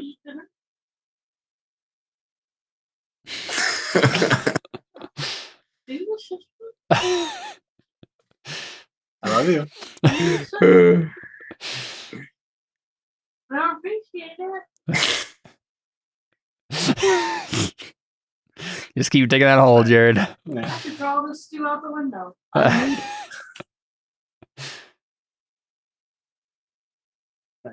Where were we? I said I wouldn't be any help if we got into a fight Oh. in a ship somewhere. Well, It was just me. I'm not too worried if it comes down to a fight. Shots fired at Renandia. I can take him. Well, I suppose. At any rate, I'd prefer to hide, but I would also like to keep my options open if hiding is no longer an option. well, fine. If you help me find these children, then I will do whatever it is that I can whenever you decide whatever it is you want. Is that acceptable? Sounds like a mutually beneficial agreement. Excellent. Speaking of Force-sensitive children, want to go check on Nibbit? Sure. I have something to discuss with Jada, and I'm curious to see how he's coming along. I just feel like those parents that the first day of kindergarten, they stop halfway through just to check on them at lunchtime. Yep. Only I have 5 Yeah. or 4 mothers. Well, 5 if you count HK. Yeah. Yeah. I mean, HK is the dad. So, the dad. I feel like HK is like HK's an the crazy older, uncle. mean brother. Oh, that works too. Yeah. It's the one that brings a gun into the school. Just like he always has to have a sidearm. Mm-hmm. So he's David. Yeah, pretty much. I remember all the times David got yelled at for bringing guns places when we were teenagers. Yeah. Fun stuff. Yeah. Cool. So let's go to Ren and Biaka show up to talk with Jaina. Well, now and we get the awkward everyone's following everybody's scene, right? Well, I think Ren and Biaka will get there first, and then Okay. Nibbit, it's fine. and Callus and Rel will show up later. So Ren, you wanted to talk to who specifically? Jaina? Or were you want to check in on Nibbit? What was your plan there again? I'm gonna just talk to Jaina and check on Nibbit by talking to Jaina. Got it. I suppose it wouldn't hurt to see him too, just in case. All right, yeah. Your beliefs are: I will ensure Nibbit is good while he learns and isn't tainted by the dark side, and I will try to get Jaina to open up about what is led her on this path. Yeah, cool. You know, the convenient thing about having glowing yellow eyes, Nibbit, is that if you ever become a Sith, no one will be able to tell. They'll turn red. It's true. Yeah, Oh, they your turn eyes turn dark red. I'm pretty sure that those are lights over your eyes, anyways. They are, yeah. I also heard somewhere that they're powered by kyber crystals, so that's cool. Huh. I don't know That if that's seems true. weird. Yeah. So, Ren, I think you show up and we get the scene in episode 2 of Star Wars where Yoda's like teaching the younglings and Obi-Wan shows up. It's that vibe, right? So Jaina has all the younglings and Nibbit, doing their exercises with their little lightsabers. And Nibbit, you were given a practice lightsaber. You can't actually use your real lightsaber. Yeah, I'm a little frustrated. These Jedi always taking my lightsabers. Yeah, they took both of my working lightsabers. What the heck? It's not even like, I don't think Jaina took them from you. It was just like she said, you have to leave them in your corner. Can't hit the other kids with them. Yeah. Are you able to turn a lightsabers powered down? Because I feel like I read or watched something. Typically you can, but Yeah. also like I think honestly this actually is good for you though, Nibbit, because she's giving you like a youngling short lightsaber, right? So it actually it feels way better anyway. Yeah, it's definitely easier to use. Compared to all of the little kids, Ren, as you walk in, Nibbit, everybody gives him an extra 3 feet of space because he's very clumsy and unskilled. Yeah. And they're going against the little tranny remotes, right? So they're like blocking the little blows as in various parts of the room. Yeah, Nibbit gets shot. Constantly, I have yet to get a single reflection. And of course we hear the ooh teeny. Yeah, you come in and you hear the Jawa scream. Yeah, exactly. Under his breath, you just it's a trap. I'm gonna put that in somewhere. Yeah, of course. There you go. Ren and Biaka, you show up into this, and Jaina is like coaching. She's like walks over to Nibbit and then says, "You have to close your eyes, Nibbit. You have to trust your others. You have to trust the Force, not your senses." It's like a shot. She just shakes her head and then turns to see Ren and Biaka walk in. She frowns. Ren, Biaka, good to see you. And she like gestures at the kids to like stop. They all like power down their lightsabers and like look with their little helmets on. Well, Jaina, we hoped we could speak with you, and I wanted to check on Nibbit and see how he was doing. Lance saying that about kindergarten.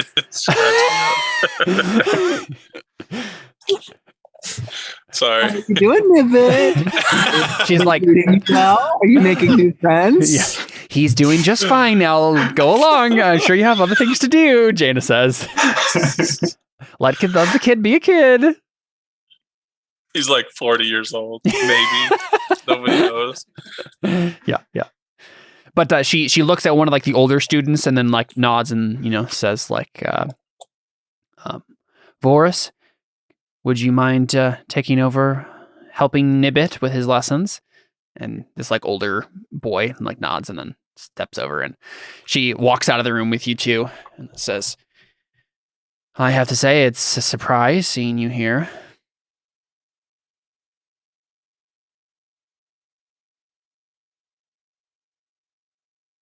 After the way we left our conversation yesterday, I wasn't sure if I'd see you again.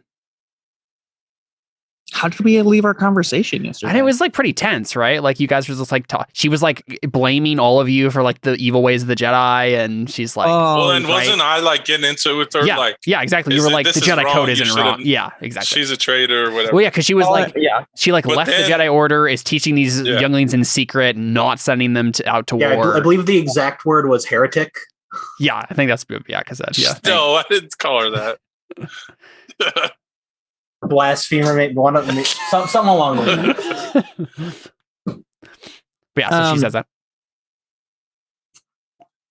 Oh, I forgot about that. So I guess But on the Connor board- knows her. Like your character knows her. I don't really know her. I think. Like I know of her. Yeah. But I feel like you knew her more. She knows Ren more for sure. because I knew her before this, right? Yeah. And she like Yeah. disappeared and nobody knew where she went. Yeah, okay, so I think I just say well, maybe you still have some misconceptions about Jedi Council Jedi. She doesn't say anything. Okay.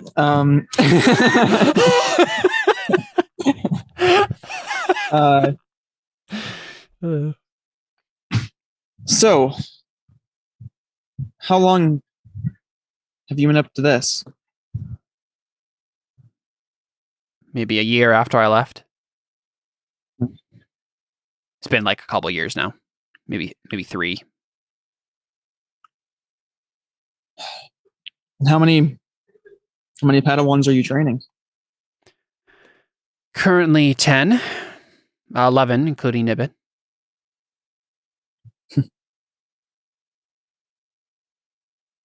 I was wondering if you could ease my conscience by explaining to me what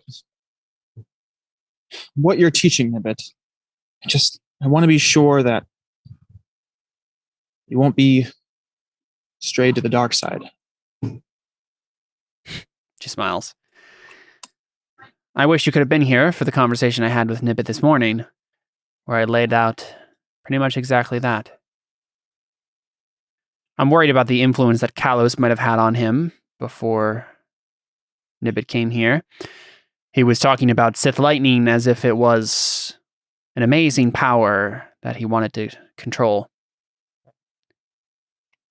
I think I've managed to talk him into trusting me for now, that the light side is the path to walk. But unlike the Jedi Council, I will give Nibbit the choice when it comes down to it, where he goes. I can't stop him from turning to the dark side if that is what he wants.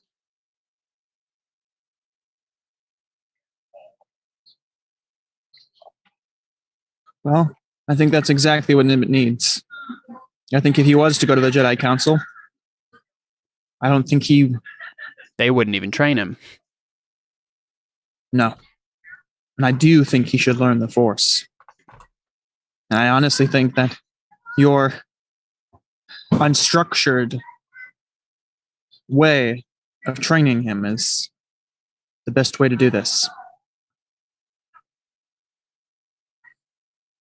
Yeah, she seems surprised. She's just like, interesting. I don't know why you're agreeing with me on all this. I'm curious as to if Bianca is surprised. Yeah, what's Bianca thinking, saying? Well, remember last time we talked to her, I asked you afterwards, like,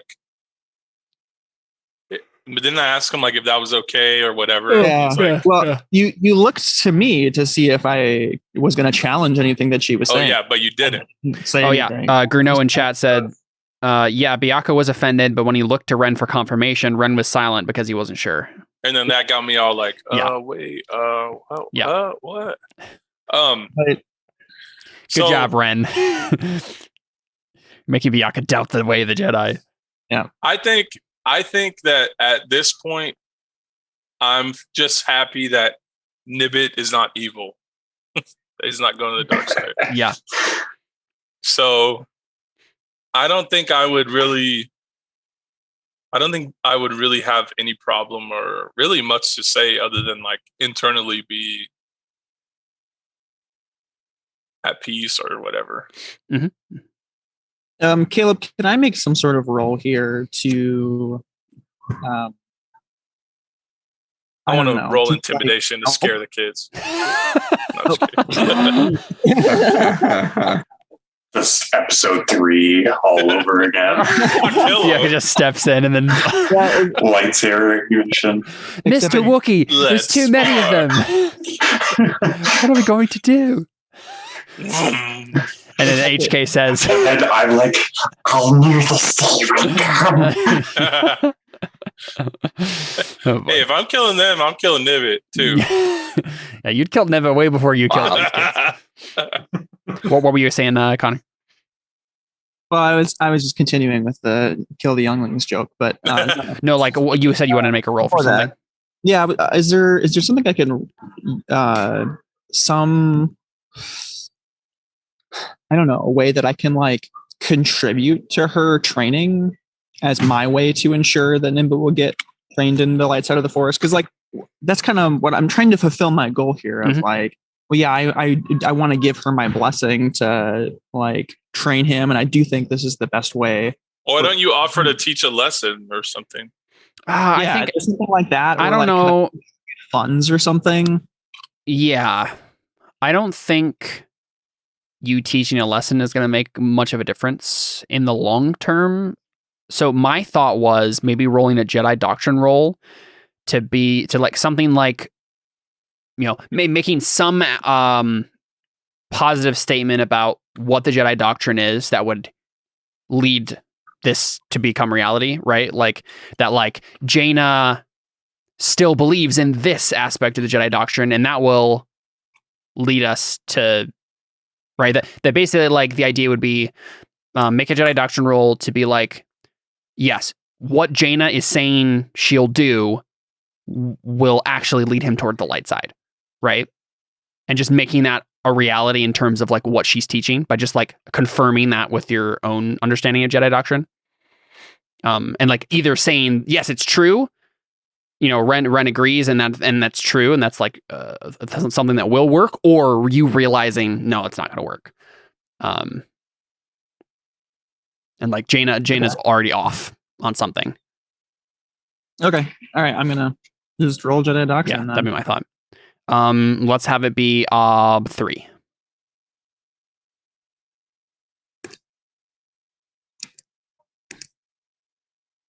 Wait, what?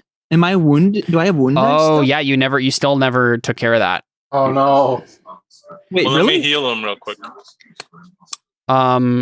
Yeah, I mean, Ren, let's go ahead and have you make those quick health tests. We just haven't got around to it yet. Okay. I think it's like an op 1. I don't think it's super difficult.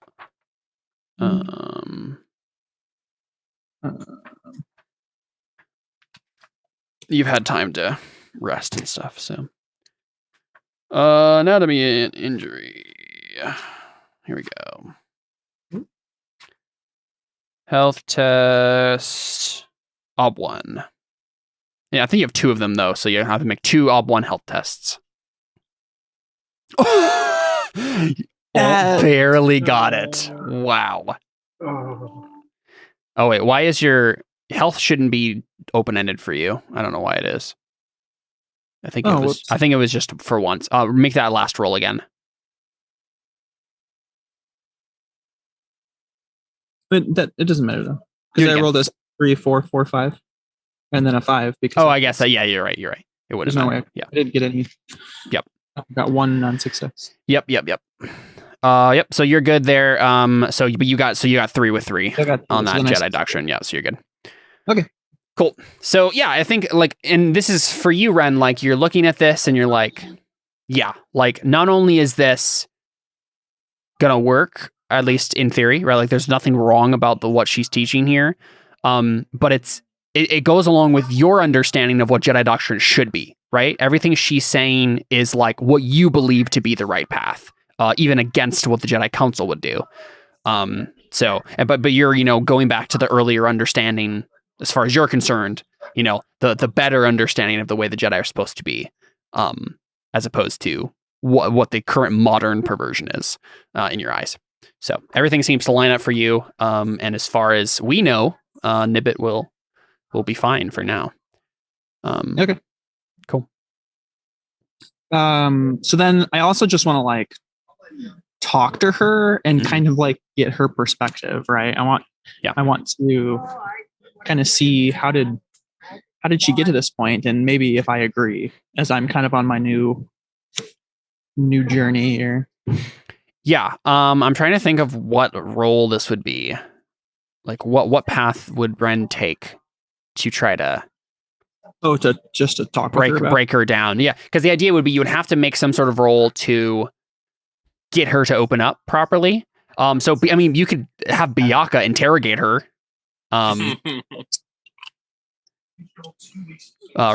Sorry. While I was talking, I couldn't hear anything you were saying. So what were you saying?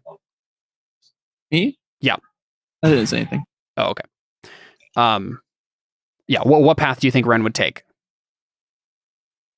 Because in character, he'd take the persuasion path. Yeah. But that one, it's true. So what are you trying to find out? He's trying to get her to open up about let's see, what does your belief say specifically? What is led her on this path? Like, why did she leave the Jedi Council, like the Jedi Order? I mean, I can interrogate her, but nicely. Yeah, but doesn't Connor want to roll? Right. Yeah. The idea is he's trying to work. He's trying to work towards his belief.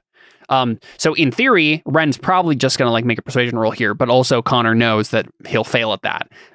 So roll heresy wise. Right. So you could get Biyaka to help you with one of his skills. You could. I mean, honestly, you could just start talking, roll a persuasion, fail the persuasion, and then be like, okay, well, where would Ren turn if he fails this? Okay, sure. Right, that might be the path. Is just he starts to just talk to her, realizes he sucks at convincing people to do stuff, and then take another path. So what would you say in the immediate to try to get her to open up? So, why did you abandon the Jedi Council? She just looks at you. Well, not that you abandoned. What I mean is, what made you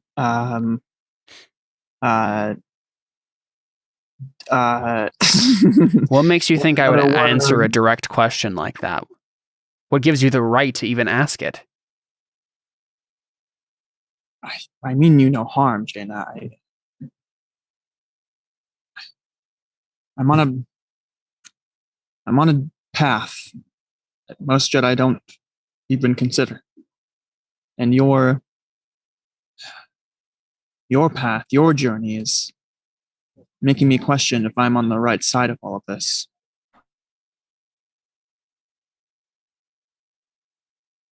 Do you want me to roll there? Yeah, I think so. Yep. So it's gonna be an ob 4 because she has a standard will. 4? Mhm. No. Okay. He's got to hope for a bunch of 6s. I don't know if I should spend persona on this. Probably. I don't think not. I Whoa, should. you have 7. You can only spend 3 at a time, so it probably actually wouldn't be. Yeah, and then I'd still be rolling 7 dice versus an 8 obstacle. Yeah. So it's kind of a waste. Yeah, I say just cross your fingers for some 6s. Nope. Oh, wait, it didn't. You need to heal take me. off those. There you go. That is 1. Okay. There you go. So it would have been 2 versus 8. You can mark that challenging on your will, which you needed. So you need 1 more difficult, and you upgrade it. But she just like shakes her head and she says, "My path is my own, Ren, and your path is your own. I can't. Nothing I say will help you make that decision."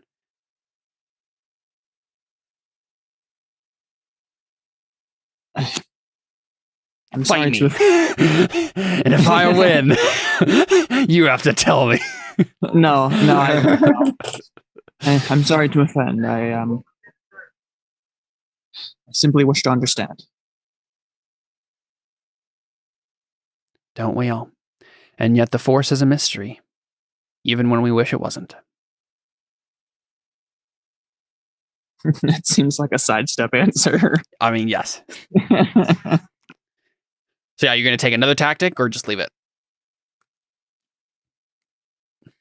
Persuasion has failed. I want to take another action, but I don't want to be awful. So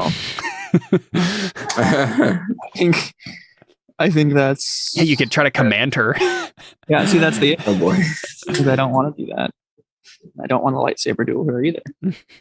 So... It's been a while since someone lightsabered. You got to get it. Connor, you could try to make a meditation roll to just clairvoyant see her past. Oh, heck yeah, I'm going to do that. But I leave her presence first. Sure. Yeah, of course. That sounds like the Jedi. I didn't get what I want, so I'm just going to invade your brain. Yeah. Well, I mean, there's no way she'll ever violate your. Well, yeah, that doesn't matter if she knows or not. No, that's the... Well, if she never knows, then she never has to think that I did that. So there's no harm. And I gained the valuable information that will help me on my path. So if I steal something from somebody else and violate their promises, as long as they ever find out. Yeah, exactly. Sounds like some shit the reasoning there, dude. Yep. So Ryan. No, to be fair, no, I don't think that would be how this would work in terms of the Force. Is I'm listening to the Force as it's guiding me on my path, and her journey is the Force knows about her journey. So and it might be that the Force wants you to know about her journey to help you on yours. Yeah, it's going to be an Ob 7 meditation test. Otherwise, this would be telepathy, and then I would be actually invading. Exactly. Yeah, it's not telepathy; it's meditation. Yep. So Ob 7 meditation test to get a vision of a formative moment in the life of a dear friend or deadly enemy. Oh, that's super cool. They even have like an exact Ob for that. Do you count as either of those? Not really, but it's the closest. It's the closest obstacle I could find. I mean, I feel like maybe that just means it's a telepathy roll and not a meditation roll, right? Maybe let's just make it an Ob 8 then, because it's like slightly more difficult than that. Thanks, right? David. Gosh. You're welcome. I mean, I feel like it would be harder to do... Well, I guess it's his close friend or deadly enemy, so maybe it would be harder to someone you barely know. You barely know, yeah. So Ob 8, I think, altogether. But you do have a meditation of 6, and you have some forks you can use, so... So, question here. If I want to improve my meditation... you need difficult or challenging. So right, but question for like the rules themselves. If I add forks, the test. So right now it's challenging. Right. If you still need difficult tests. So basically, you want, and that doesn't change the outcome, or like Artha. Does that change? Artha doesn't change the difficulty of the test. It's the pool of dice that matters. So like using call-ons and Artha and all that kind of stuff doesn't change anything. I don't even think using persona counts. No. So it's only your Just basic forks. dice pool. Yeah, and Okay. helps. And help and that kind of stuff. It's Yep. whatever you're rolling that matters. Let me use this Exactly. very handy little tool thing here. Okay, yeah. Well, I'll just fork in. Yeah, so as long as you end up with, if you have 8 dice, Connor, without Artha, it'll still be a difficult test for you. So I'm gonna do. Force wise and force tremors wise. No, I'm just gonna fork in force wise. I want it to be a challenging one. Oh, you want it to be challenging? Well, if you want it to be challenging, Let's see. if you want it to be challenging, you shouldn't fork in anything in. No, go back to where you were. How did I get there? How did you get there? So right now you're rolling 6 dice. You have meditation of 6.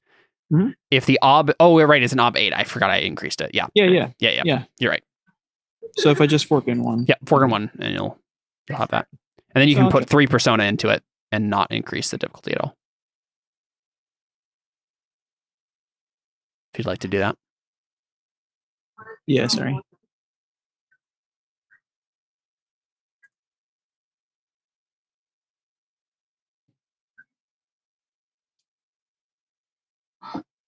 And you said the difficulty was 8, correct? Yep. Difficulty 8. Of course I failed. Holy You got a bunch of 6s. Yep. You got 4 6s. So you can spend 1 or 2 fate for 4 or 5 extra dice. That roll was like all 1s and 6s. Yep. Yep. So do you want to spend 1 or 2 fate, Connor? I'll spend 2. Yeah, you have plenty. So you can reroll 5 dice. If you go up to the top where it says little fate pool, there's a little die icon. You can roll it from there. Or you can do that. Or I just do that, right? Wow. Only 1 more Oh, success. man. That's really Rough. bad. So you got 6 out of 8. Cool. I don't think you have anything else. Yep. This is how I play this game. Yeah. So challenging I on know the the feeling. meditation. So lead me to the path of the dark side. Right. I know. Like, so Give me a fever dream vision. that's basically what's going to happen, right? It's like, oh, you know what we see? Here's what we see. We see Ren reach out with the Force. And we see Ulic Keldrama on his own ship. So this is not like the main dude. This is like the Darth Vader to the Emperor sort of situation. This is the apprentice. Oh, okay. So he looks like this. So we see this dude, Ulic Keldrama, on his own ship, and he happens to be. We get the little thing on the screen. It says, in the Manda system. Like he happens to be in the same system. But we peer in on a conversation that he's having with like the human, soldier or admiral or whatever, who's like in charge of his ship. Basically explaining like, yes, the plans for invading Manda are just about, we're about to be able to execute the plan and send our drop ships to attack Manda. We still don't know where Kalos and the others are, but maybe they'll come running when they see this system under attack. So it sounds like they don't know where you are, but they're just by chance happening. They're about to attack the planet anyway. Right, so Exar Kun is probably off somewhere else looking for you guys, but Ulic Keldrama, his apprentice, was already planning an attack on this system. This is actually true in the actual Star Wars lore that this happens. So this is what I see. No, we see it as the audience. Not you. Okay.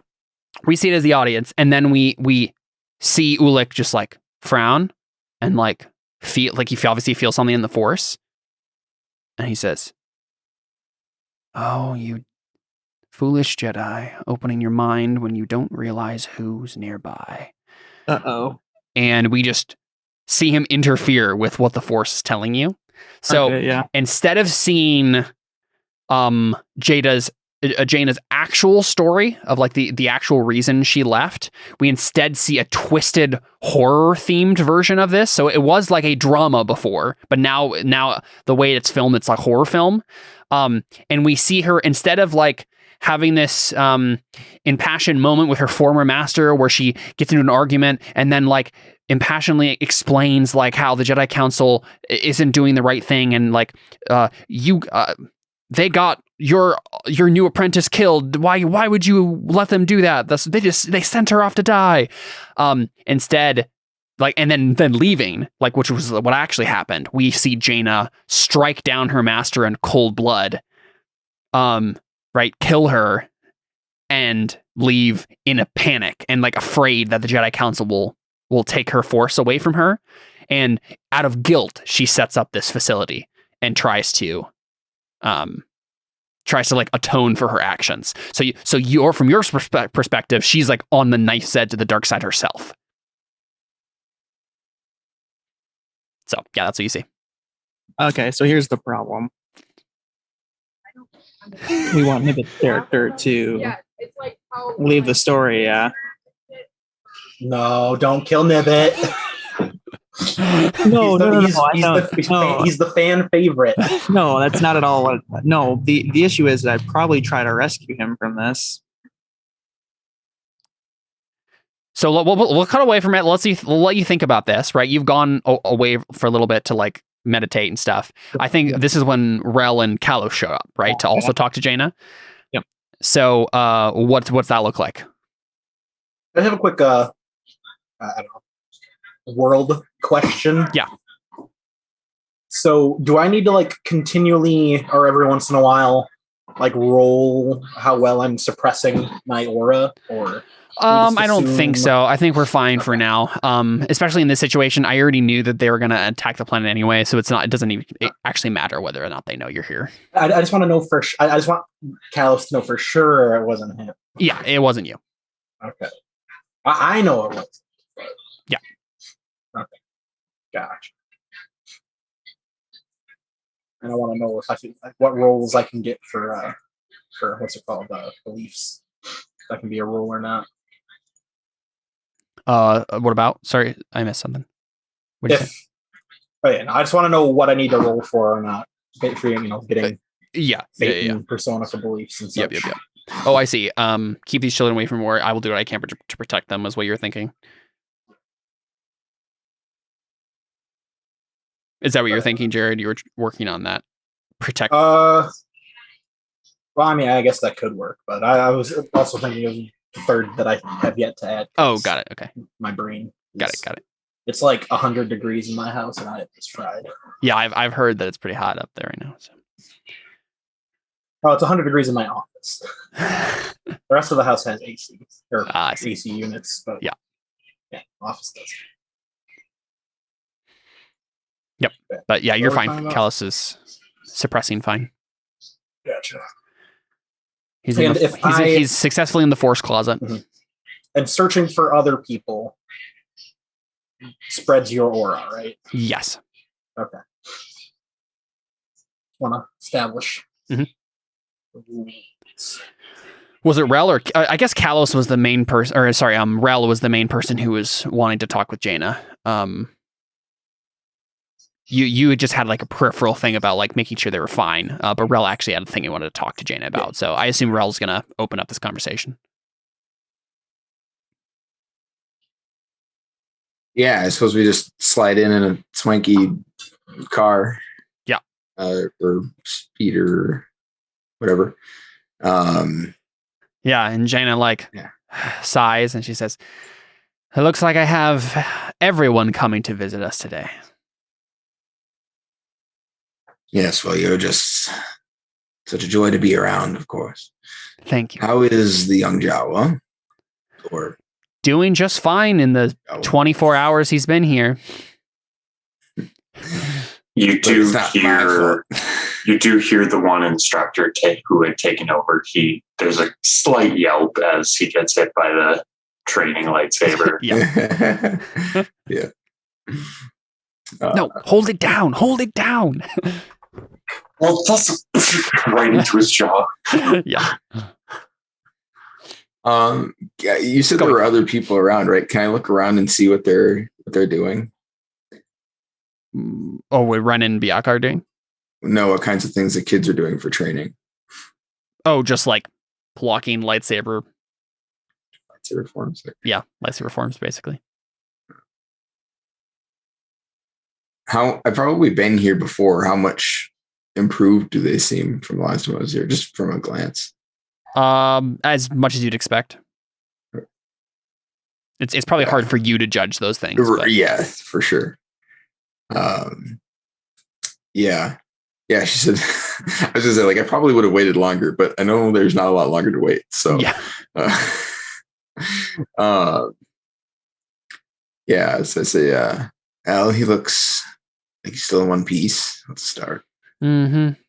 Is there something I can do for you, Cash? I was just checking in on him. Seems like everyone is very interested in this Jawa. Is there something else that you haven't been telling me about him? Well, they're pretty unusual around here. Sure, I guess. It seems like there's something else you want to talk to me about. Yeah, at the moment he doesn't have anything he wants to say to her. He wants to look around first. So I think he's like, I think he turns and looks at Callus and says, actually, I think Callus had something he wanted to say. And then I'm just going to walk away, leave him with that. Then go to talk to Nibbit. Yeah, Jaina just raises an eyebrow at you. Like, hopefully you had something to say. Sorry, buddy. Well, whatever he was going to say is kind of overshadowed by the fact that he now knows there are all those. I assume she has something to do with the younglings, right? Did we get into that, or? Yeah, you can put it together. Yeah, just fine. Okay. So yeah, I was gonna, talk to you about Nibbit and all of his training and whatnot. Making sure you're not forcing him to do stuff he doesn't want to do. But you were expecting a few youngling or Padawans on a ship to come here? Yes. Did you? They've been out of commission for 3 weeks now. Did you find out something about them? Yeah. I'm sure because of the Force, whatnot. The ship that we came in on was the ship we scavenged was the one that they were traveling in. So they're dead. Worse. Do I know who has them specifically, or just where they are? Just where they are, yeah. Yeah, they're currently on Yavin. They're being trained by the Sith. Assuming, yes.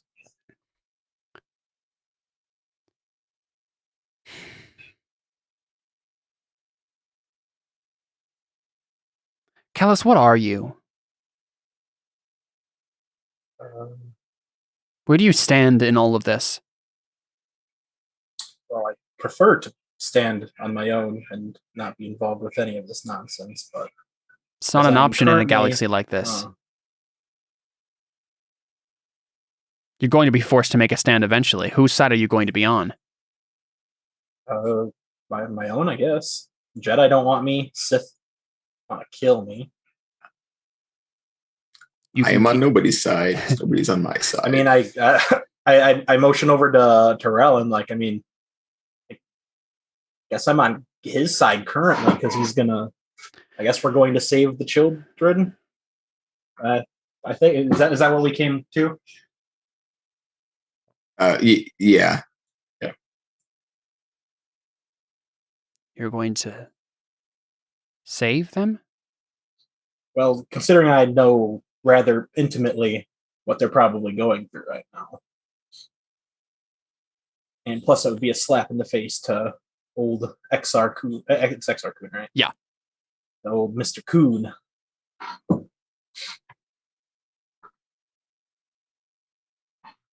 That's what XR Coon looks like. Yeah. Nice looking guy. Bad case of acne you got there for it.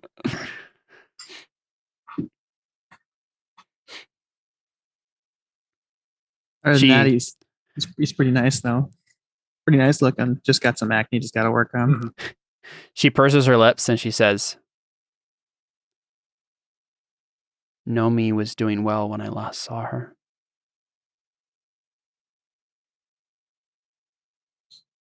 Oof. That's like a dump truck of oof. Do we know who Nomi is? Sunrider. That's a cool name. Yeah. In actual Star Wars canon, in this time period, she's like the main character of this comic series that this stuff comes out of. She's like the Jedi who stops them and whatnot. And on our timeline, obviously, to spend on relationships. Yes. So she's like a powerful. I mean, anyone who wants to can make a circles roll or whatever to like know about her if it comes up for your character. But yeah, you might know a few things about her. She's a Jedi. Mean, can I just no? Yeah, I mean, yeah, you know. Okay. Kalos, I mean, Jared doesn't know. Yeah, that's true. It's true. So Kalos knows about her, what Kalos knows about her is that she grew up on whatever homeworld it was, is kind of unimportant, whatever it was, as a normal person, married a Jedi, and then her husband got involved in some like crime lord plot or something like that. Got killed. Her and her daughter were kidnapped during this whole process. Her husband tried to come save her. He got killed. And then she, having been force sensitive her whole life, and her husband was trying to like get her to get trained in the ways of the Jedi. But she was like always like, no, I don't need, like, I'm just going to be a housewife all the rest of my days. I don't need the force. Like, right. She had to like basically save her daughter at the last second from these like slum like thugs, by like taking up her husband's lightsaber and protecting her daughter and using the force. And then after that, she was like, I guess I should probably actually learn this stuff. And then she joined the Jedi Order. Okay, what point were we romantically involved? Whenever, maybe like for a year before you left. Okay. Probably a year before her husband died. No, it was yeah, a year before you left to go to Korriban with your master. It probably wasn't. Maybe a couple years had passed since her husband had died. And I don't think it was ever like super serious between the two of you. Yeah. It was like a will they won't they sort of situation, right? Like a lots of romantic tension, but nothing like really ever came of it. Oh yeah. So Jaina knows her somehow? Yes. Okay. I mean, I assume everyone here other than you knows her at least passingly. Yes. Yeah. People. I mean, yeah. Sorry, Jared. I thought you weren't playing Alphonse. I'm not. I only have one romantic entanglement instead of like 75. And none of them are your sister. Yeah. Oh boy. Exactly. I'm not looking forward to next season for that exact reason. Yeah, I know. Okay. Well, I don't think he says anything. Yeah. We just see oof face on Kalos, and yeah. She just says, "I thought you want to know that." I'll save your kids as a favor to Rel, but I don't need to know anything else. And then I think he just walks away. As you're walking away, she says, "Rel is going to have to choose a side too, you know. I think this is a step in the right direction for both of you." Like referring to going and saving the kids. Mm-hmm. Gosh darn it. And the kids I was hoping I'd have to roll an ugly truth roll to convince her to let me help the kid. Dang it, why is she so nice now? I mean, she wants her kids back. Like, there's no reason for her to like not want you to help. Because like she knows that like her and Rel have a agreement, and if you're helping Rel save the kids, then they're gonna come here. Like that's what her assumption is. So right now she has no problem with it. And as I'm slowly walking away, he says, and make sure you don't teach or force Nibbit to do anything he doesn't want to do, or else I'll be back. Intimidation. Do you actually want to do that? Yeah. Make an intimidation at her? Yeah. Okay.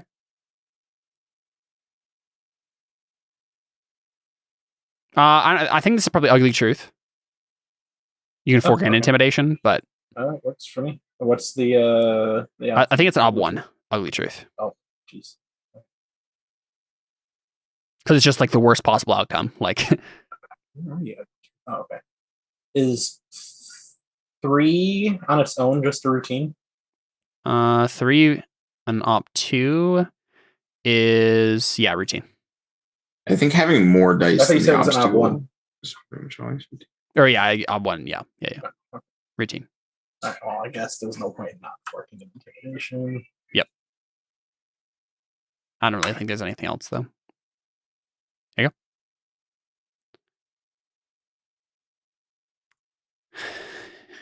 You should have her roll a perception.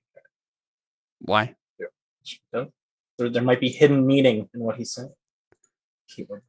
I mean, this is you having her understand it. That's literally the point of the roll, is for you to give her that information.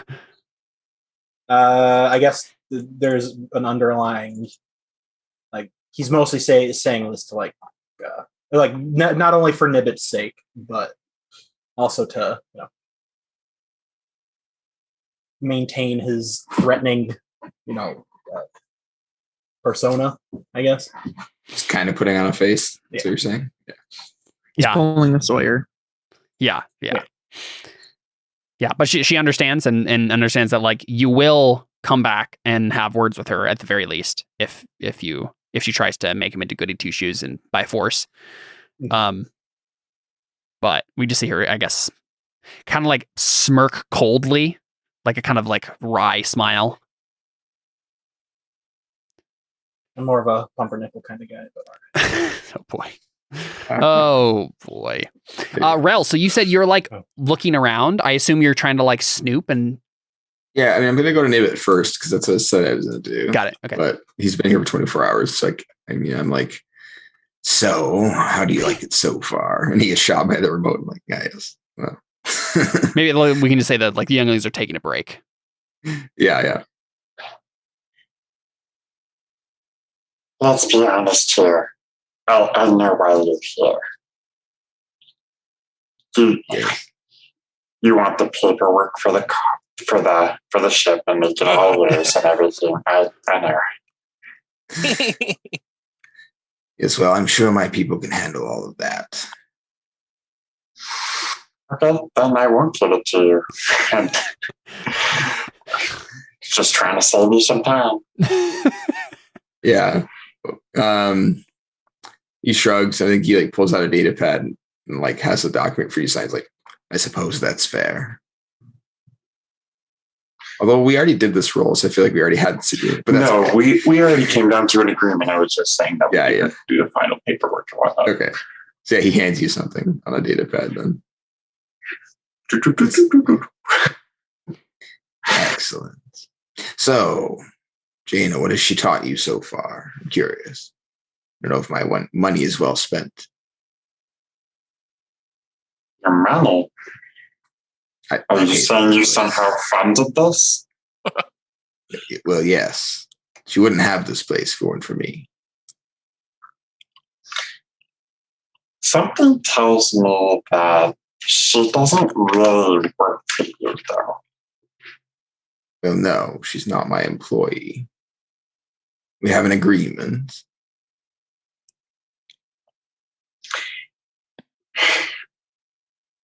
I'll be honest, Ralph. I don't 100% trust you, and I just used up all of my trust today, trusting Jen. So, no offense to you, you seem like a less than mediocre guy. Yeah, he chuckles and says, "It's wise not to trust anyone." Because I trust Gina, I'm just going to keep that information to myself. But let it be known that I kind of suck at this. So take that as you will. Wow. So if I get better, that means that your money was well spent. Suppose that's true. Well, I have to check in with you later, I guess. And then says, good luck against those remotes. And you, good luck with all of my upgrades to the ship. As Nibbit knows that he's bootlegged a lot of wirings and buttons, so they're probably the wrong way. Okay. But you guys are going to have to deal with. Yeah, his eyes drift apart. Huh? What'd you say? He also took Coruscant out of the system. No, that was a different ship. Oh, that was another ship. Oh, okay. Yep. Yeah, his eyes drift apart, and he says, "Oh, by the time I'm done with it, it will be pristine. Don't you worry." Good. You take care of my ship. Oh, I will. It was my ship first. I just bought it back from you. An hour. I had it for like maybe half a day of flying. Yeah, exactly. No, I'm saying like Rel like basically paid the people Oh, yeah. who owned the ship. So like in a way, he's just getting it back. Yeah. Yeah. So I say, yeah, good luck, and then I'll head over to another kid that maybe I recognize as someone who's been here for a while. Mm-hmm. Yeah, probably like He's the older kid who was helping until he Nibbit. gets some kid to talk. Yeah. Sorry, what was that? Yeah, it's probably like the older kid who was helping the others. Helping Nibbit, yeah. Voris, I think his name was. So are you actually trying to like get something out of this kid? Yeah. So I don't know if you want to play it out, but I don't think we need to. I mean, I think basically I want to ask him the sort of things they've been learning and try and figure out what kind of, whether or not she's been keeping our deal. Yeah. So I think as you and I discussed, she's not keeping the deal. Right. But I think she would like talk to the kids about it because she knows you would probably do something like this and just come and talk to them. Mm-hmm. Otherwise she would have been much more protective about being here while you're talking to them. So I think it's going to be an ob 4.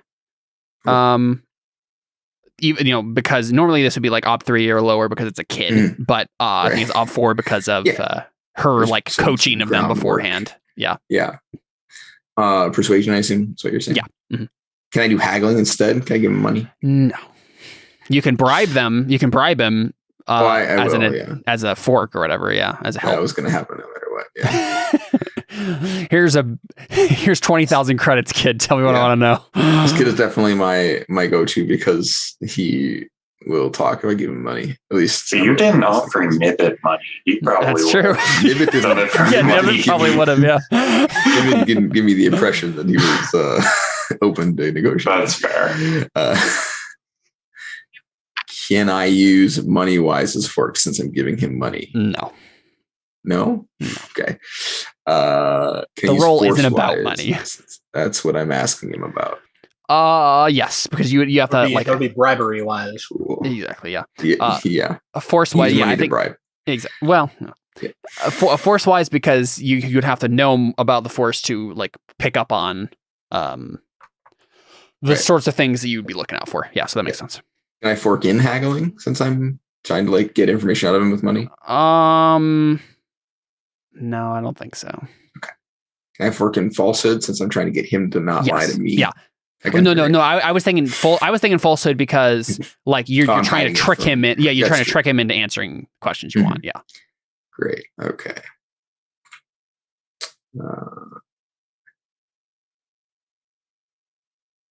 So I'll spend a persona on this since I have a deal about it anyways.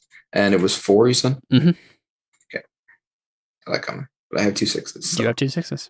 I will spend a fate and actually wait. No. You have a call on for this? Let's use a call on. So that's 1, 2. Yeah, sonorous voice. So 4 dice. Yep. Cool. There you go. Yeah, and I think it's literally like the kid's just like you're just too skilled conversationalist. He's not meaning to tell you stuff that's incriminating, but he does anyway, right? Yeah. And he's distracted by the shiny credits you give him, and yeah, it's just yeah. Yep. Cool. Jane is going to have a long conversation with him after this, but it'll be too late anyway. But this isn't a secret. What exactly is your deal with her? I mean, it's not a secret in that it doesn't have to be. But so my deal was that she's not allowed to teach them to actually like properly use. She's not allowed to teach them like force powers, right? She's just allowed to teach them How to control like, the force. Yeah, to control their sensitivity and like maybe meditate and that kind of stuff. But she's not allowed to teach them like telekinesis and like an actual utilization of power. And that's the thing. She's literally from day one has been disobeying the order. Right. Okay. She's I was gonna say, Nibbit is gonna be furious. No, What? I just want to learn how to make things float. So her whole thing has been like, I'll take this guy's money and then I'll scam him and still teach them what I want them to know. Yeah, and I think based on her personality, he gets the impression that that's the case, which is why he's been doing this. Yeah. So I guess I'm curious, to what degree has she violated that? She's not teaching them to be like soldiers in the same, like warrior monks in the same way that the Jedi Council, that the Jedi Order is as like proper. She's basically teaching them how to, like, she's focusing way more on protecting themselves and others when in dangerous situations, helping others with healing powers, like that sort of thing, as opposed to learn how to be an effective killing machine on the battlefield for the Jedi Order. Nothing like that. Yeah. Which I think is probably so far the only reason that he hasn't like made a hard stance about this. Yeah, she's not trying to train her own army to overthrow you or anything. Right. Like, yeah. But I think, that's not really the fear or the issue he has. And I think maybe it's happened enough times. He's like, all right, I'm getting old. So he'll probably talk to her about it. Cool. So let's go over to go over to Red. Oh, Red, you just had that weird vision. Do you tell Bianca about it? Yeah, that's right. He's like right near you. Yeah, he probably does. So No, he's gonna kill her. So here's what I do. So I'm gonna go over and I say, Bianca, I just saw on the Force something terrible. Master, what are you talking about?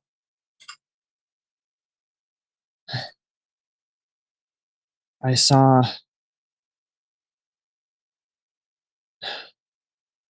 Jaina killing younglings.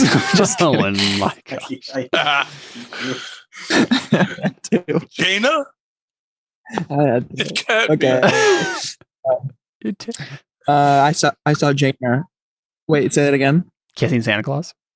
My internet connection is very unstable. It doesn't matter. Go ahead, Connor. Okay. Yep.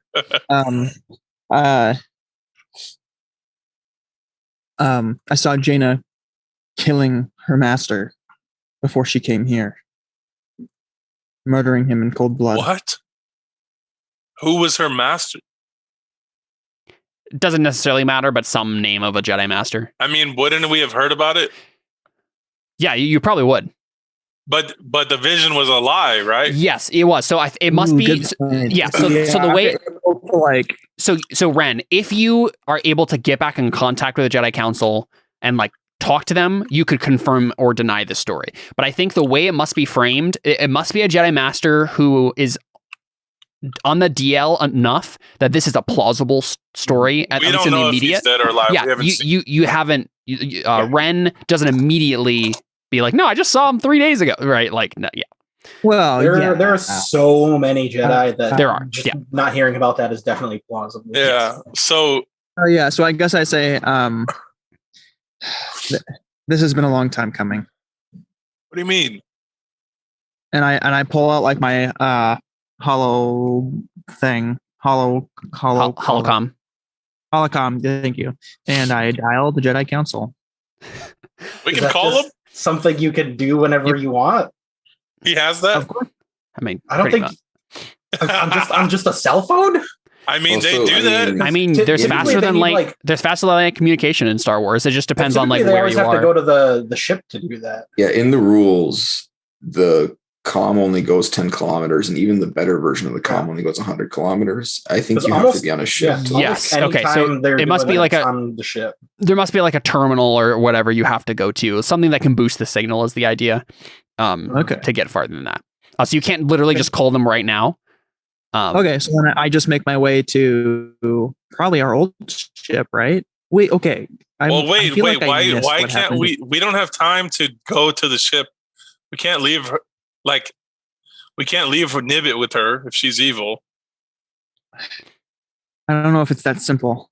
And listen, Bianca, we're in over our heads right now. I've been trying to keep it low because, well, Rel, he has eyes everywhere. But oh boy. Master, can I try to talk to her? Can I interrogate her?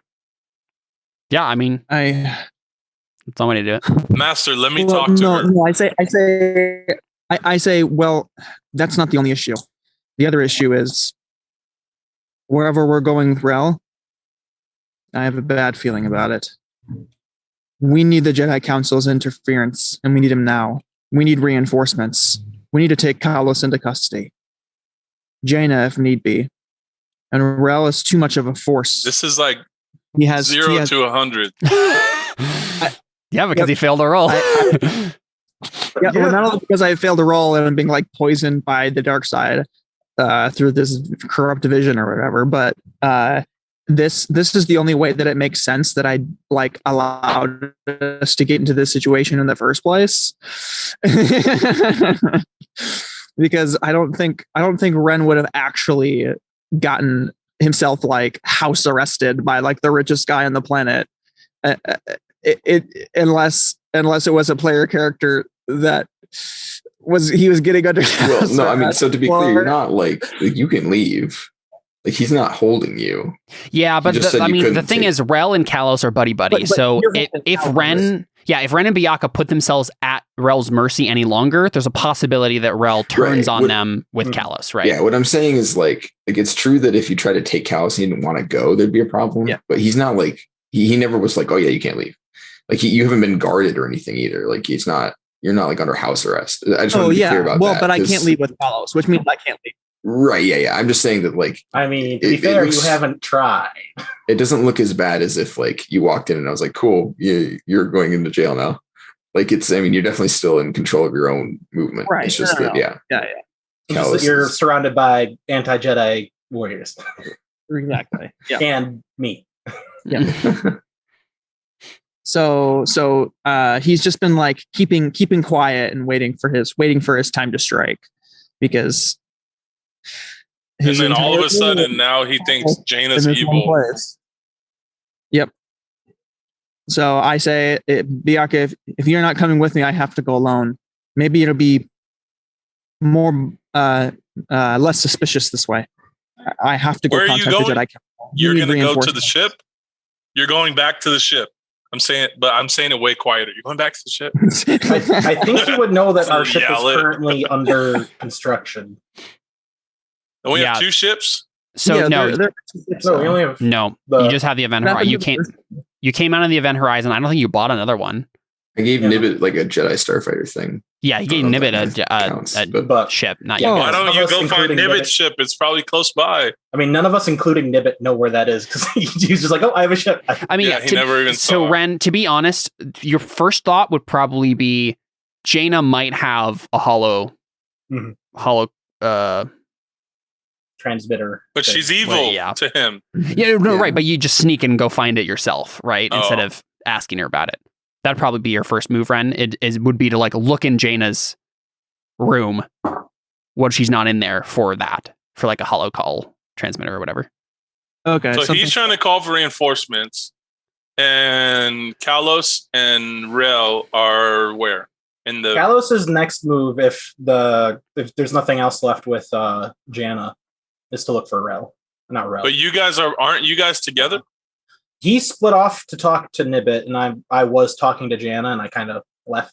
I mean, so you're just hanging out. My next move is looking for Ren, because for Ren or Rel.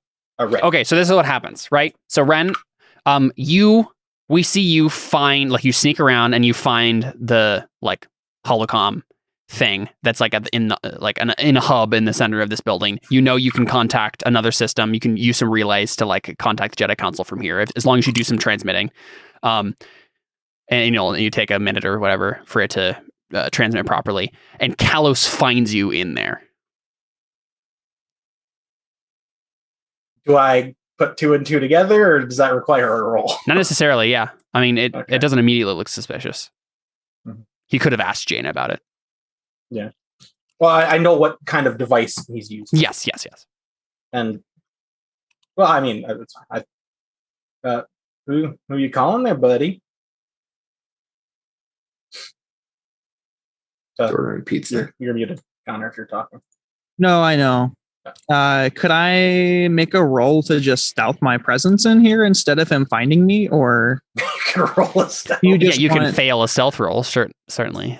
It would be against my meditation because I'd look for you. with end up learning meditation. stealth? Or Yeah, I mean, both. You know what? It's I an guess I opposed feel meditation. like- Opposed meditation you have test. to make a roll to find me. Okay, all right. Right? You can roll stealthy with meditation. No, he's masking his force presence like you do. Oh, That's literally what he's okay. doing, right? Yeah, no, that makes sense. So both of you just go ahead and make the roll. Although I don't know if I'd roll. Right. We might want to do stealthy versus observation then. Neither of us have that. Because that way I'm not, revealing my presence to the Sith. Exarchun. Yeah. Sounds Okay, good. Yeah, so go ahead and add being learned for both of you, stealthy and observation. So stealthy is based on speed. Actually, the name of the skill. Yeah, stealthy. Yep. Okay. That's funny. Stealthy is Okay. based on speed, and Kalos observation is based on perception. Yep, I already have it in being learned. So yeah, go ahead and roll just base, and we'll see what you guys get in reference to each other. Oh, God. Okay, 1 success for Ren. Where is it? Oh, there it is. Sorry. No forks for being learned, right? No. It didn't roll. There you go. Wow. 0. That's Wow, that was such a bad roll. I thought there was no Horrible way. ones. Oh, yeah. So we see Kalos, like, How does it feel, Jared? Ugh.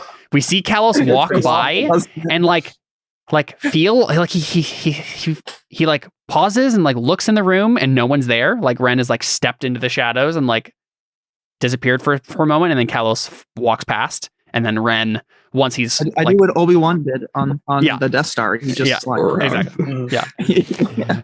And then Ren, you step back towards the holocom and press the button, and we see Odan Ur on the screen. The Jedi Master, the Grand Master of the Council. So again, he looks like a weird kind of like fish alien thing. Fish face. Oh yeah, he looks like what's his name? Fish guy. I don't know if I have the ability. Admiral Akbar, is that who you're trying to think of? No. Is he the Jedi Grand Master? Connor looks like a Sith right He now, looks so like this guy. I think he's No. foreshadowing. Odan Ur is, yeah. He's the Grand Master? Yes. Can you spell that? I actually need to put that in my relationships. I just have Jedi Grand Master still. Yeah, I'm trying to put his picture on the screen. Connor, here is for it everybody. cold out? No, it's actually like Mosquitoes. out, but there's just so many bugs. Oh, So that's Odan Ur. I feel so bad for Connor. Yeah, that's very fun. He's sacrificing for the game. Have you been able to see the bugs? I've just been seeing you swatting constantly. yeah. I'm like, oh gosh, I would hate to be in that situation. So yeah, that's Odan Ur. That guy comes up on the screen, is wearing Jedi robes, and he just says, "Ren, I didn't expect you to call us. We were worried that you had fallen to the Sith. what? Not like become a Sith, but like got Oh. killed." Sorry. Harsh tooks, man. Harsh tooks. We were definitely all expecting you to just immediately turn to the Sith as soon as you left, bro. I don't blame him. We were all praying. Praying to the Force? I was just making a joke. Weird. I know, I'm just kidding. We have Kalos. but things have gotten complicated. We need reinforcements, and a lot of them. Send your best and send all of them. Ren, you do understand that we are currently fighting a war here. We can't just spare everyone to suddenly converge on the Manda system. I don't think you understand. Kalos is everything here, is it not? Yes, but we are stretched thin as it is. If we converge with Jedi forces on Manda, the Sith will be immediately alerted to the presence. We can't stand. We can't defend Kalos in an all-out invasion of the planet. That's why we sent you as special operatives in the first place. Can you get him off world? Get him to Coruscant. We cannot. He hasn't been thwarted. He's still a free agent, and he's sought refuge with a very powerful and wealthy man. We are surrounded by shotguns at all times. I was only able to sneak away for a moment here. We need everything you can give us. Make a persuasion test, because that's what you're doing. You're gonna fail it. That's what you get for not having any talking skills, Connor. How many persuasion tests have I done? So you've made 2, but they've been hard enough that you've just gotten tests on will. Oh, okay. Yeah, you're right. I was like, what the heck? Oh yeah. Okay. Well, You've been 6. leveling up stats fast. Ob for that 6. sword. This is the Grand Master of the Jedi. He has a will of 6. He probably should have more than that. Wait, no, but okay. Yeah. I mean, I'm like a Jedi and he's a Jedi. Am I able to use my affiliation? Not as on dice? this. I'll give you a single advantage die for the situation. Gosh, dang it. Okay. How do I do advantage dice? Just add the 1 in the first field. And you said, what's the 6. So 12. That's You got 2 6s. Oh, man. And you only got a 3 though. So Connor, it's not. It's Yeah, I know. Don't waste your points. So what is that? That's another challenging on the wheel. yeah, you didn't actually need that one. So you needed a difficult at this point. So sad. Yeah, I know. Mhm. So That's yeah, really good. what other tactic will you take? He just refuses. He shakes his head. He's like, Ren, we gave you a mission. Do your job. Keep him from the Sith. Do whatever is necessary. I hate this. Is he a soldier? You could do maybe soldier wise. I mean, he can't roll soldier wise, and he can't come. command the Grand Oh, Master yeah. of the Jedi. So That's a good point.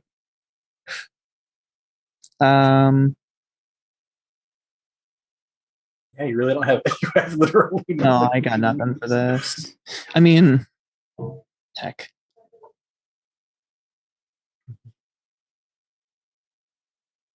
Just do your job. Come on. You got this. just go kill Kalos.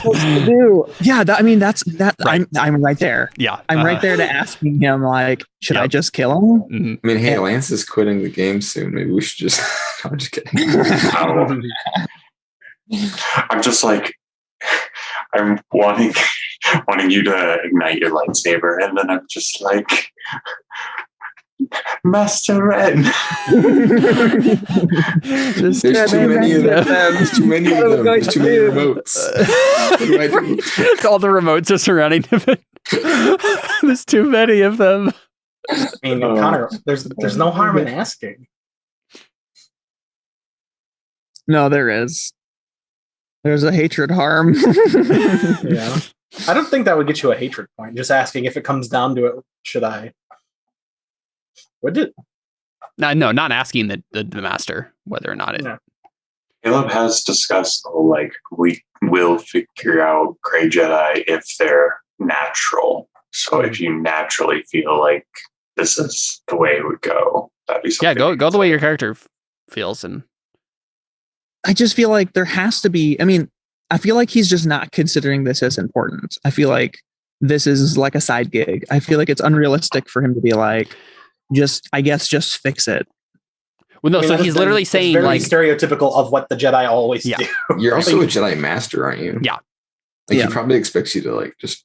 he's like, Get yeah, it you can done. do this. Like it's You're, They're player characters. I can't attack them.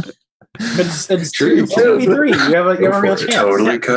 Got it. No, it's not that I this don't is, have This is supposed to be a short-lived game anyway. If you literally just Yeah. want to attack Kalos right now, we can stop the session there and just pick it up with that battle. Like we can do that.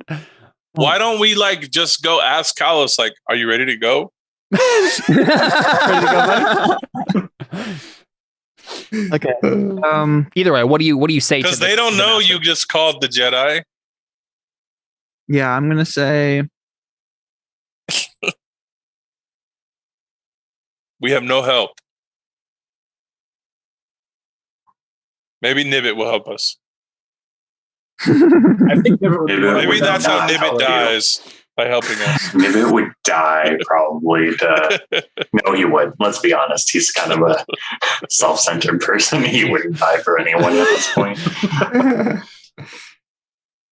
all right. I'm going to say, if necessary, should I kill Kalos? Or I guess no, I don't want to be the one to ask that because that's the furthest thing from his mind, right? Yeah. I would rather if that's I mean, what he already. wants, The thing is, just that the Grandmaster. like, what do you feel is necessary? Oh, that's what you're asking. What do you feel is necessary? Or He like, what says- should I do? Yeah, he says, Ren, the greatest threat in the galaxy is the fact that Kalos knows where Korriban is. When I say do whatever is necessary, I mean do whatever is necessary. The Force demands sacrifices. Are you The Force demands sacrifices to asking- keep the balance. for Kalos? You say it again. What? Say it You cut again. out. Oh, sorry. I say, are you asking me to murder Kalos? I'm asking you to do your job. And if he refuses, then use force. If it comes down to, you may have to enter battle with him, and if he dies in the midst of that, that is an outcome we are willing to accept. I don't say murder him, but he may be a casualty in the mission. Does he ever sleep? Yeah, just go murder Kalos and sleep. Yes, I wasn't Lodan the Ur is mission, just specifically kill him. saying, like, we're not expecting you, because you're a Jedi, we're not expecting you to go cold-blooded murder the guy. We don't want you to do that. But you need to force him to come to Coruscant, and if he's not willing to do that, you might have to fight him. And if you fight him, he might die. And that would be an acceptable outcome, because we don't want the Sith to get him. I just wish the Jedi Council would just come help. If you had given your character persuasion, maybe they would. Yeah. Hey, come ask You me. just maybe I had can do- to take force wise. You could have opened up persuasion. I mean, I've used Force-wise for so many things. I know. All right, well, Do we just see Ren ignite his lightsaber? no. No. Oh, sorry. He leaves the room. And And then- he, Say when he that turns around, He's like still in the hallway. Kalos, yeah. Okay, so I mean, that was a pretty long conversation, so I assume I'm not. Well, There. either way, we can say Ren Well, just finds for- Kalos, because for- Kalos okay, is yeah. looking for Ren, so it doesn't matter. yeah. Mhm. I'd say for ease of like the narrative, Yep. I just like say Kalos. For the story's sake, I think I should be asking what's her face if she's seen you around, if you've been here today, That makes sense. just for kicks and giggles. So you have to do this in front of another Jedi. No, then I wouldn't do it then. You wouldn't? see, part of me. So this is what we're gonna was do. Ren- wondering- Ren, make a die of fate roll. Roll a d6. On a 1, the situation is as you want. What were you going to say, Lance? I was just gonna say, would there be a chance? Wow. Oh my gosh. About time What does that mean? getting ones comes in handy for What you. does that mean? Unreal. So whenever there's like a situation where like luck is basically the deciding factor as to whether or not something would be happening, we roll the die of fate, and on a 1, the the lucky situation happens. And So what happened? Connor just rolled a 1. So Ren finds Kalos and I are Kalos alone. in the middle of a hallway by himself. Mhm. But yeah, before we do that, Lance, what were you saying? Yeah, I think he had a suggestion. Well, I think that this is better. Like, I was initially going to be like, what if Nibbit was right behind Ren as he was finishing up that conversation? Like, should I kill him if it was that necessary? And Nibbit is just there listening to this whole thing. But I feel like this is pretty much the same conversation, kind of a situation. So I didn't want to take away from that. Yeah, I think it's pretty cool if Ren just like steps out and Kalos is like looking for him down the hallway, and then Ren's just Yeah. like, hey, I you. agree. What do you say? Kalos. About freaking time. Where have you been? We're going to Coruscant, and we're going now. First time in Star Wars history someone said frickin'. That was my thought, too. He's probably more vulgar than We also Right, had the first time that someone in Star Wars said bod, which was great. Love Yeah. that. Yeah. There's a particular vocabulary that Star Wars has, and that just didn't fit it. And it's referred to as his muscular bod. Yeah. And, sorry, go ahead. All right, so where did you leave off? You're going to Coruscant, he said. Yeah, we're going to Coruscant. I mean, that can wait. I mean, It can't. we've got more pressing matters. No, we don't. We're going to Coruscant, and we're going now. No. We have something else we need to do first. And what's that, Kalos? You know that ship that we came on? You want me to answer that question? I assumed it was a rhetorical question. That's how a conversation works. Yes, I remember. It was originally carrying. Were they younglings or Padawans?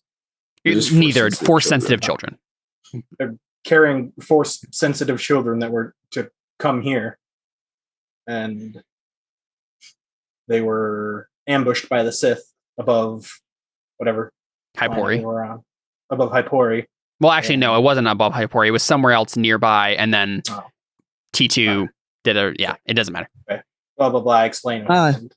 Yes, more people ambushed by the Sith. How long before it's you, Kalos, and the whole fate of the galaxy is thrown into oblivion? Well, with you here, and you somehow keep leading them to me, probably soon. But we need to go to Yavin, and So, Kalos just told you, we need to go to the Sith training facility. I mean, we need to go into the heart of the Sith Empire.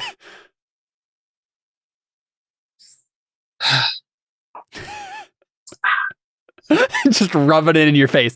No, we should go to Coruscant. Let's go into the deepest part of the Sith Empire. he does a sarcastic hand wave when he sees that you're upset. He's like, "It's the last thing they'll ever expect." The closer we are to danger, the farther we are from harm. Well, that doesn't make sense to me, but you are very... I don't know the right term. I say, well, I guess I'll have to do the last thing that you'll expect. And I don't know if I should ignite my lightsaber or just like force attack you like I did before. And I feel like I would force attack you, but it's way more dramatic. Why are you going ham on him? I think the most dramatic thing to do is Ren says that, ignites his lightsaber, and we hard cut right there. Okay. I think that's probably a good place to end it. Cool. So, Lords of Hatred, let's do some Artha and get you guys out of here. Ren. I'll ensure Nibbit is good while he learns and isn't tainted by the dark side. I kept one of my beliefs secret, if that's okay. That's fine. And I mean, you should have told me, but yeah. Well, that's why I messaged you about it. Oh, right. I forgot about that. So it's that there. The second one. Yeah. But okay, Nibbit wants to learn both the light side and the dark side of the Force. This might be a better way to learn the Force. I will ensure Nibbit is good while he learns and isn't tainted by the dark side. You did that. For all intents and purposes, you have ensured that is true because of your Jedi Doctrine roll. You can take a persona. Okay.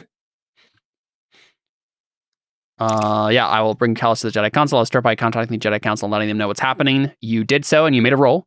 So persona. I don't know what to think about Jaina. I will try to get her to open up about what has led her on her path. You attempted to, so fate.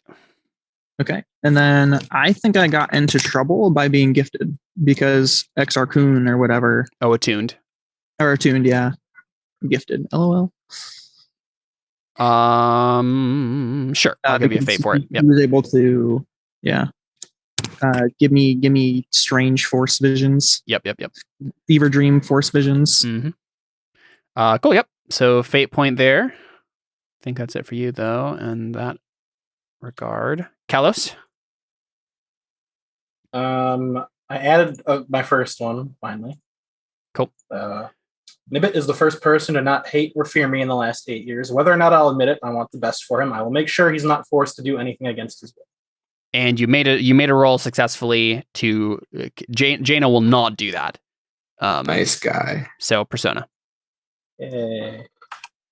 What Jaina is doing is good work, keeping these children away from war and the teachings of the Jedi Council. I will do what I can to protect them. I'll give you a fate towards it. You're definitely like moving the story in that direction because you want to go help the children. So take fate. Relcash could be a useful ally. I will bring him to my side, or at least aim him towards a similar goal. I think fate still too, right? Yeah. You're working towards we have it. the same goal of saving the children. Did you make a roll to convince him of that? I made the role of finding the children. He just didn't need to be convinced. I see. Yes, you're right. It's a persona. Yep, that makes sense to me. And never trust a Jedi or a Sith for that matter. Or maybe, I'm not going to Coruscant. So. Yeah, fate point for just not following with Ren. You're going to get attacked. So, yep. Never leave a challenge unanswered. I'm going to that'll be next time, I think. Yeah. Never feel the need to lie. Lying is for the weak. I don't think that got me. No, and I don't think any of your traits did either. So, actually, you know what? I'll give you a fate point for Aura Fear. You didn't use meditation to try to find Connor, and that got you into trouble. So, yep. So fate point there. All right, Nibbit. So, if you hadn't heard the subtle talking around it, this is Lance's last session. He's staying up so late every time we do this, and it's just not feasible in the long term. So Nibbit's gonna go ahead and bow out here, and go be taught by Jaina. We'll see next session what that ends up looking like for Jaina and her recruits. But as long as nothing bad happens to Jaina, Nibbit will be taught by her and eventually become a Jedi. And we can. I think Lance deserves a round of applause for his performance. Nibbit was fantastic. We loved him. My pleasure. Thank you. Yeah, we'll definitely want to see if we can have Lance back at some point to do a one shot or something. Lots of fun. And maybe if schedules work out differently in the future, maybe we can do something more long term. Nibbit, we'll see. The Gray Jedi Master. Yeah. Let's go ahead and take a look at your stuff real quick though, and just as a kind of Kamar Yoda. Right, yeah. In the next era, Nibbit will be the Grand Master of the council. The disowned, gray Jedi in the future. Yeah. That no one talks about, but comes to save the day. Mm-hmm. So Ahsoka. Yeah, basically. Yeah, you're in Ahsoka, yeah. Let's see. I think you got fate for your beliefs today. I don't think you I don't think Nibbit made a roll. I only made one roll. You made one roll. Right. All right, I have to go, guys. So thanks for playing, everybody. And you're gonna ruin all of the overlays. How dare you? Yeah. Good night. Yeah, sorry, I got to. See ya. Good night. See you, man. Yeah. Glad he was able to be here. No one is the right name. But it's fine. Survive. So I think fate and persona for you. Yep. Cool. Biaka. I don't have my thing open. Yeah, let me look. I will try to turn. I didn't talk to him. Didn't talk to Kalos. I did talk to the Wookie and try to get him to trust me. Yep. You're working towards it. I don't think you didn't make a roll to try to get him to trust the Jedi, but you definitely worked towards eventually getting to that point. So you can take a fate there. I have a lot of fate. Good, you I need didn't it get for to first really class. talk to Ren after. Not we got about to your the- third belief. Yeah. No. Other stuff kind of took over. Instincts. I'm gonna say my first one I did when I started interrogating him harder and pushing the other Wookiee. Yeah, it also worked out well for you though. So I don't know if it's like I don't think you get a fate for it. But it can do like going in. Yeah, but aren't I direction, supposed to right? act according to my instincts? Yes, you no are. matter So what? so the way you get fate for instincts is getting into trouble because of it, or if it moves the story in an interesting direction. I don't know if that. Well, now we have to go find out. specifically- Now there's a side quest. Yes, but I don't think that like whenever someone speaks ill of the Jedi Order, I get angry and may lash out. I don't know if that was directly responsible for anything that happened in that conversation. Yeah, it was then I just don't kind of have any other peripheral to ones. it, right? Like you did it, but it didn't actually like that wasn't the reason for anything that happened. So I think fate for speaking to I the just get Wookiee. Yes, I think so. This is a Byakuya light episode today, but hopefully we can get to more Byakuya stuff in the future. Cool. And then Rill. I had a critical ship of the wait, what? A critical Oh, ship right, of yeah. this make was lost. Yeah. Yeah, I read my own sentence. I forgot what I meant. I will determine if this is indeed that vessel. Which You I did. do. Persona. Woohoo. Yeah. Session. Oops. That's You used Nimbus training as an opportunity to discover if Jaina kept her record, so another persona. And I don't know if you found a way to profit from the situation of Kalos per se. You're kind of working towards it though with the Save the Yeah. Children thing. because the children is sort of I mean, it's not like a money profit, but it's a personal investment. Yeah, and I think it's like And- fate, not like a persona yet, I but agree. yeah. So fate there.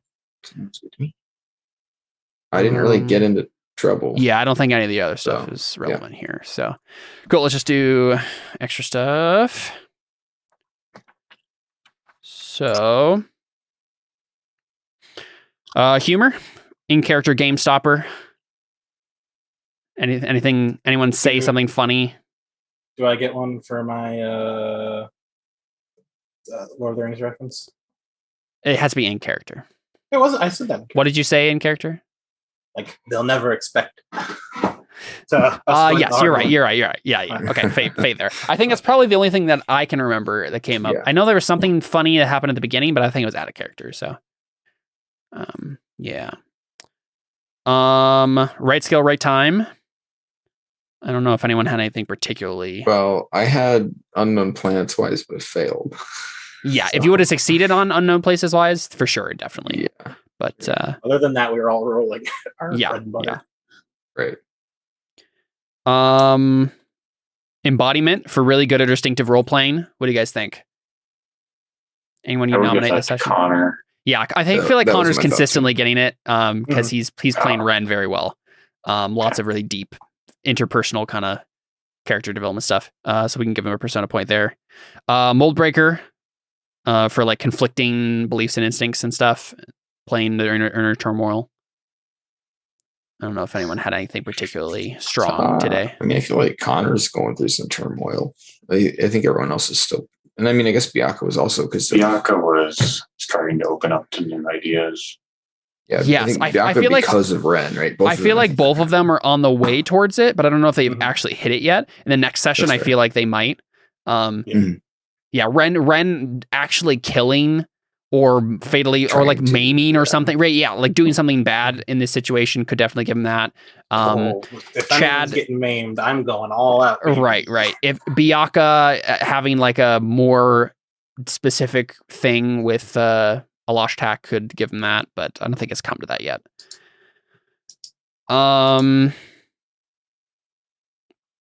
Let's see. I guess it's just let me give Ren that persona before I forget. And then it's just steel and empathy and hatred and stuff. I don't know if anything steel worthy happened today. It was literally just conversations. So nothing there. And to be honest, I'm not sure any empathy or hatred stuff came up. We can look, but I think we're about to. But I feel like Jared should get some empathy for agreeing to go save children, but he doesn't need it. Let's see. Providing sanctuary to someone in immediate need, speaking out against injustice or cruelty, consoling the grief-stricken or angry. I don't get empathy anyway. That's not how that works. Right, yeah. Yeah, I'm mainly asking for Biaka and I don't. Ren right now. Well, I mean, there was Biaka's conversation with. Yeah, but like Biaka didn't actually. Biaka didn't to console him, but he tried. His actions were consoling near the end. Biaka made a roll, which was interrogation, to learn the situation, but I don't think he made any particular effort to console the dude after the fact. Yeah, I told him I'm gonna find out. Did you look into did this. you say that? Okay, Yeah. I didn't realize you actually had told him that. Yeah, I think you can get an ob 1. Yeah, and I grabbed his shoulder. Yes. Oh, right. You had the whole Wookie shoulder thing. Yep. Yeah, you can get an ob 1 not hatred, empathy, empathy test for that. So that's a routine for you. What do I do? Just put it on you there. advance it. Yeah. Nice. So what does that mean? So you now have 4 empathy. Congrats. What do I use empathy for? You can use it to Do force things, I think. I know it's related. Can I heal people or something? Yeah, when accomplishing the intent of a test would fulfill a need beyond your own, you may tap your empathy, allowing it to help the tested ability. So you can basically like give yourself extra dice. If you're helping someone else in need. I don't think you usually roll it by yourself. When the task of a test is an act of sacrifice, you may add all your empathy dice to the ability being tested. Oh. So that's something to keep in mind. I'm gonna sacrifice myself to kill Kalos and roll all my empathy dice. Oh boy. I'm just. Yeah. So those sorts of things. So then a hatred is deciding to kill somebody on there. Get rid of point of hatred.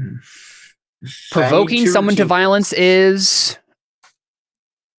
So I mean, he hasn't killed anyone yet. Yeah, I know. Well, Kalos. Oh, I guess we'll wait till next session. Yeah, right. I can't wait to do a gray shade of damage to counter. I feel like Ren got something for his conversation with Jaina because he like low-key threatened her. Oh yeah, I low-key threatened her at the end too. You did, yeah. Well, right, that's what I'm saying. He threatened her, basically. Yeah. Well, you said Ren, I think. Oh, did I say Ren? I meant. Yeah. Oh, it's because Jared is currently is Ren on the. Oh. I mean, I'll take a routine. I'm trying to figure out what it would be though.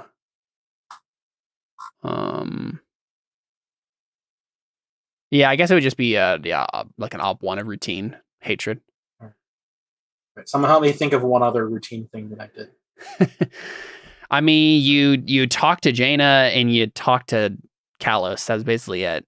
So yep, I talked to myself. You just kept beating yourself down.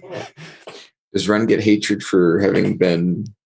I don't think so. By the dark side or whatever. Oh, I see what you're saying. I don't think so. It looks like it's all. He's definitely going to have to do next section. Yeah, like I think anything for Ren is going to be whether or not he literally attacks Ren or right Kalos next session. Yeah. So that'll all I think come next session. So.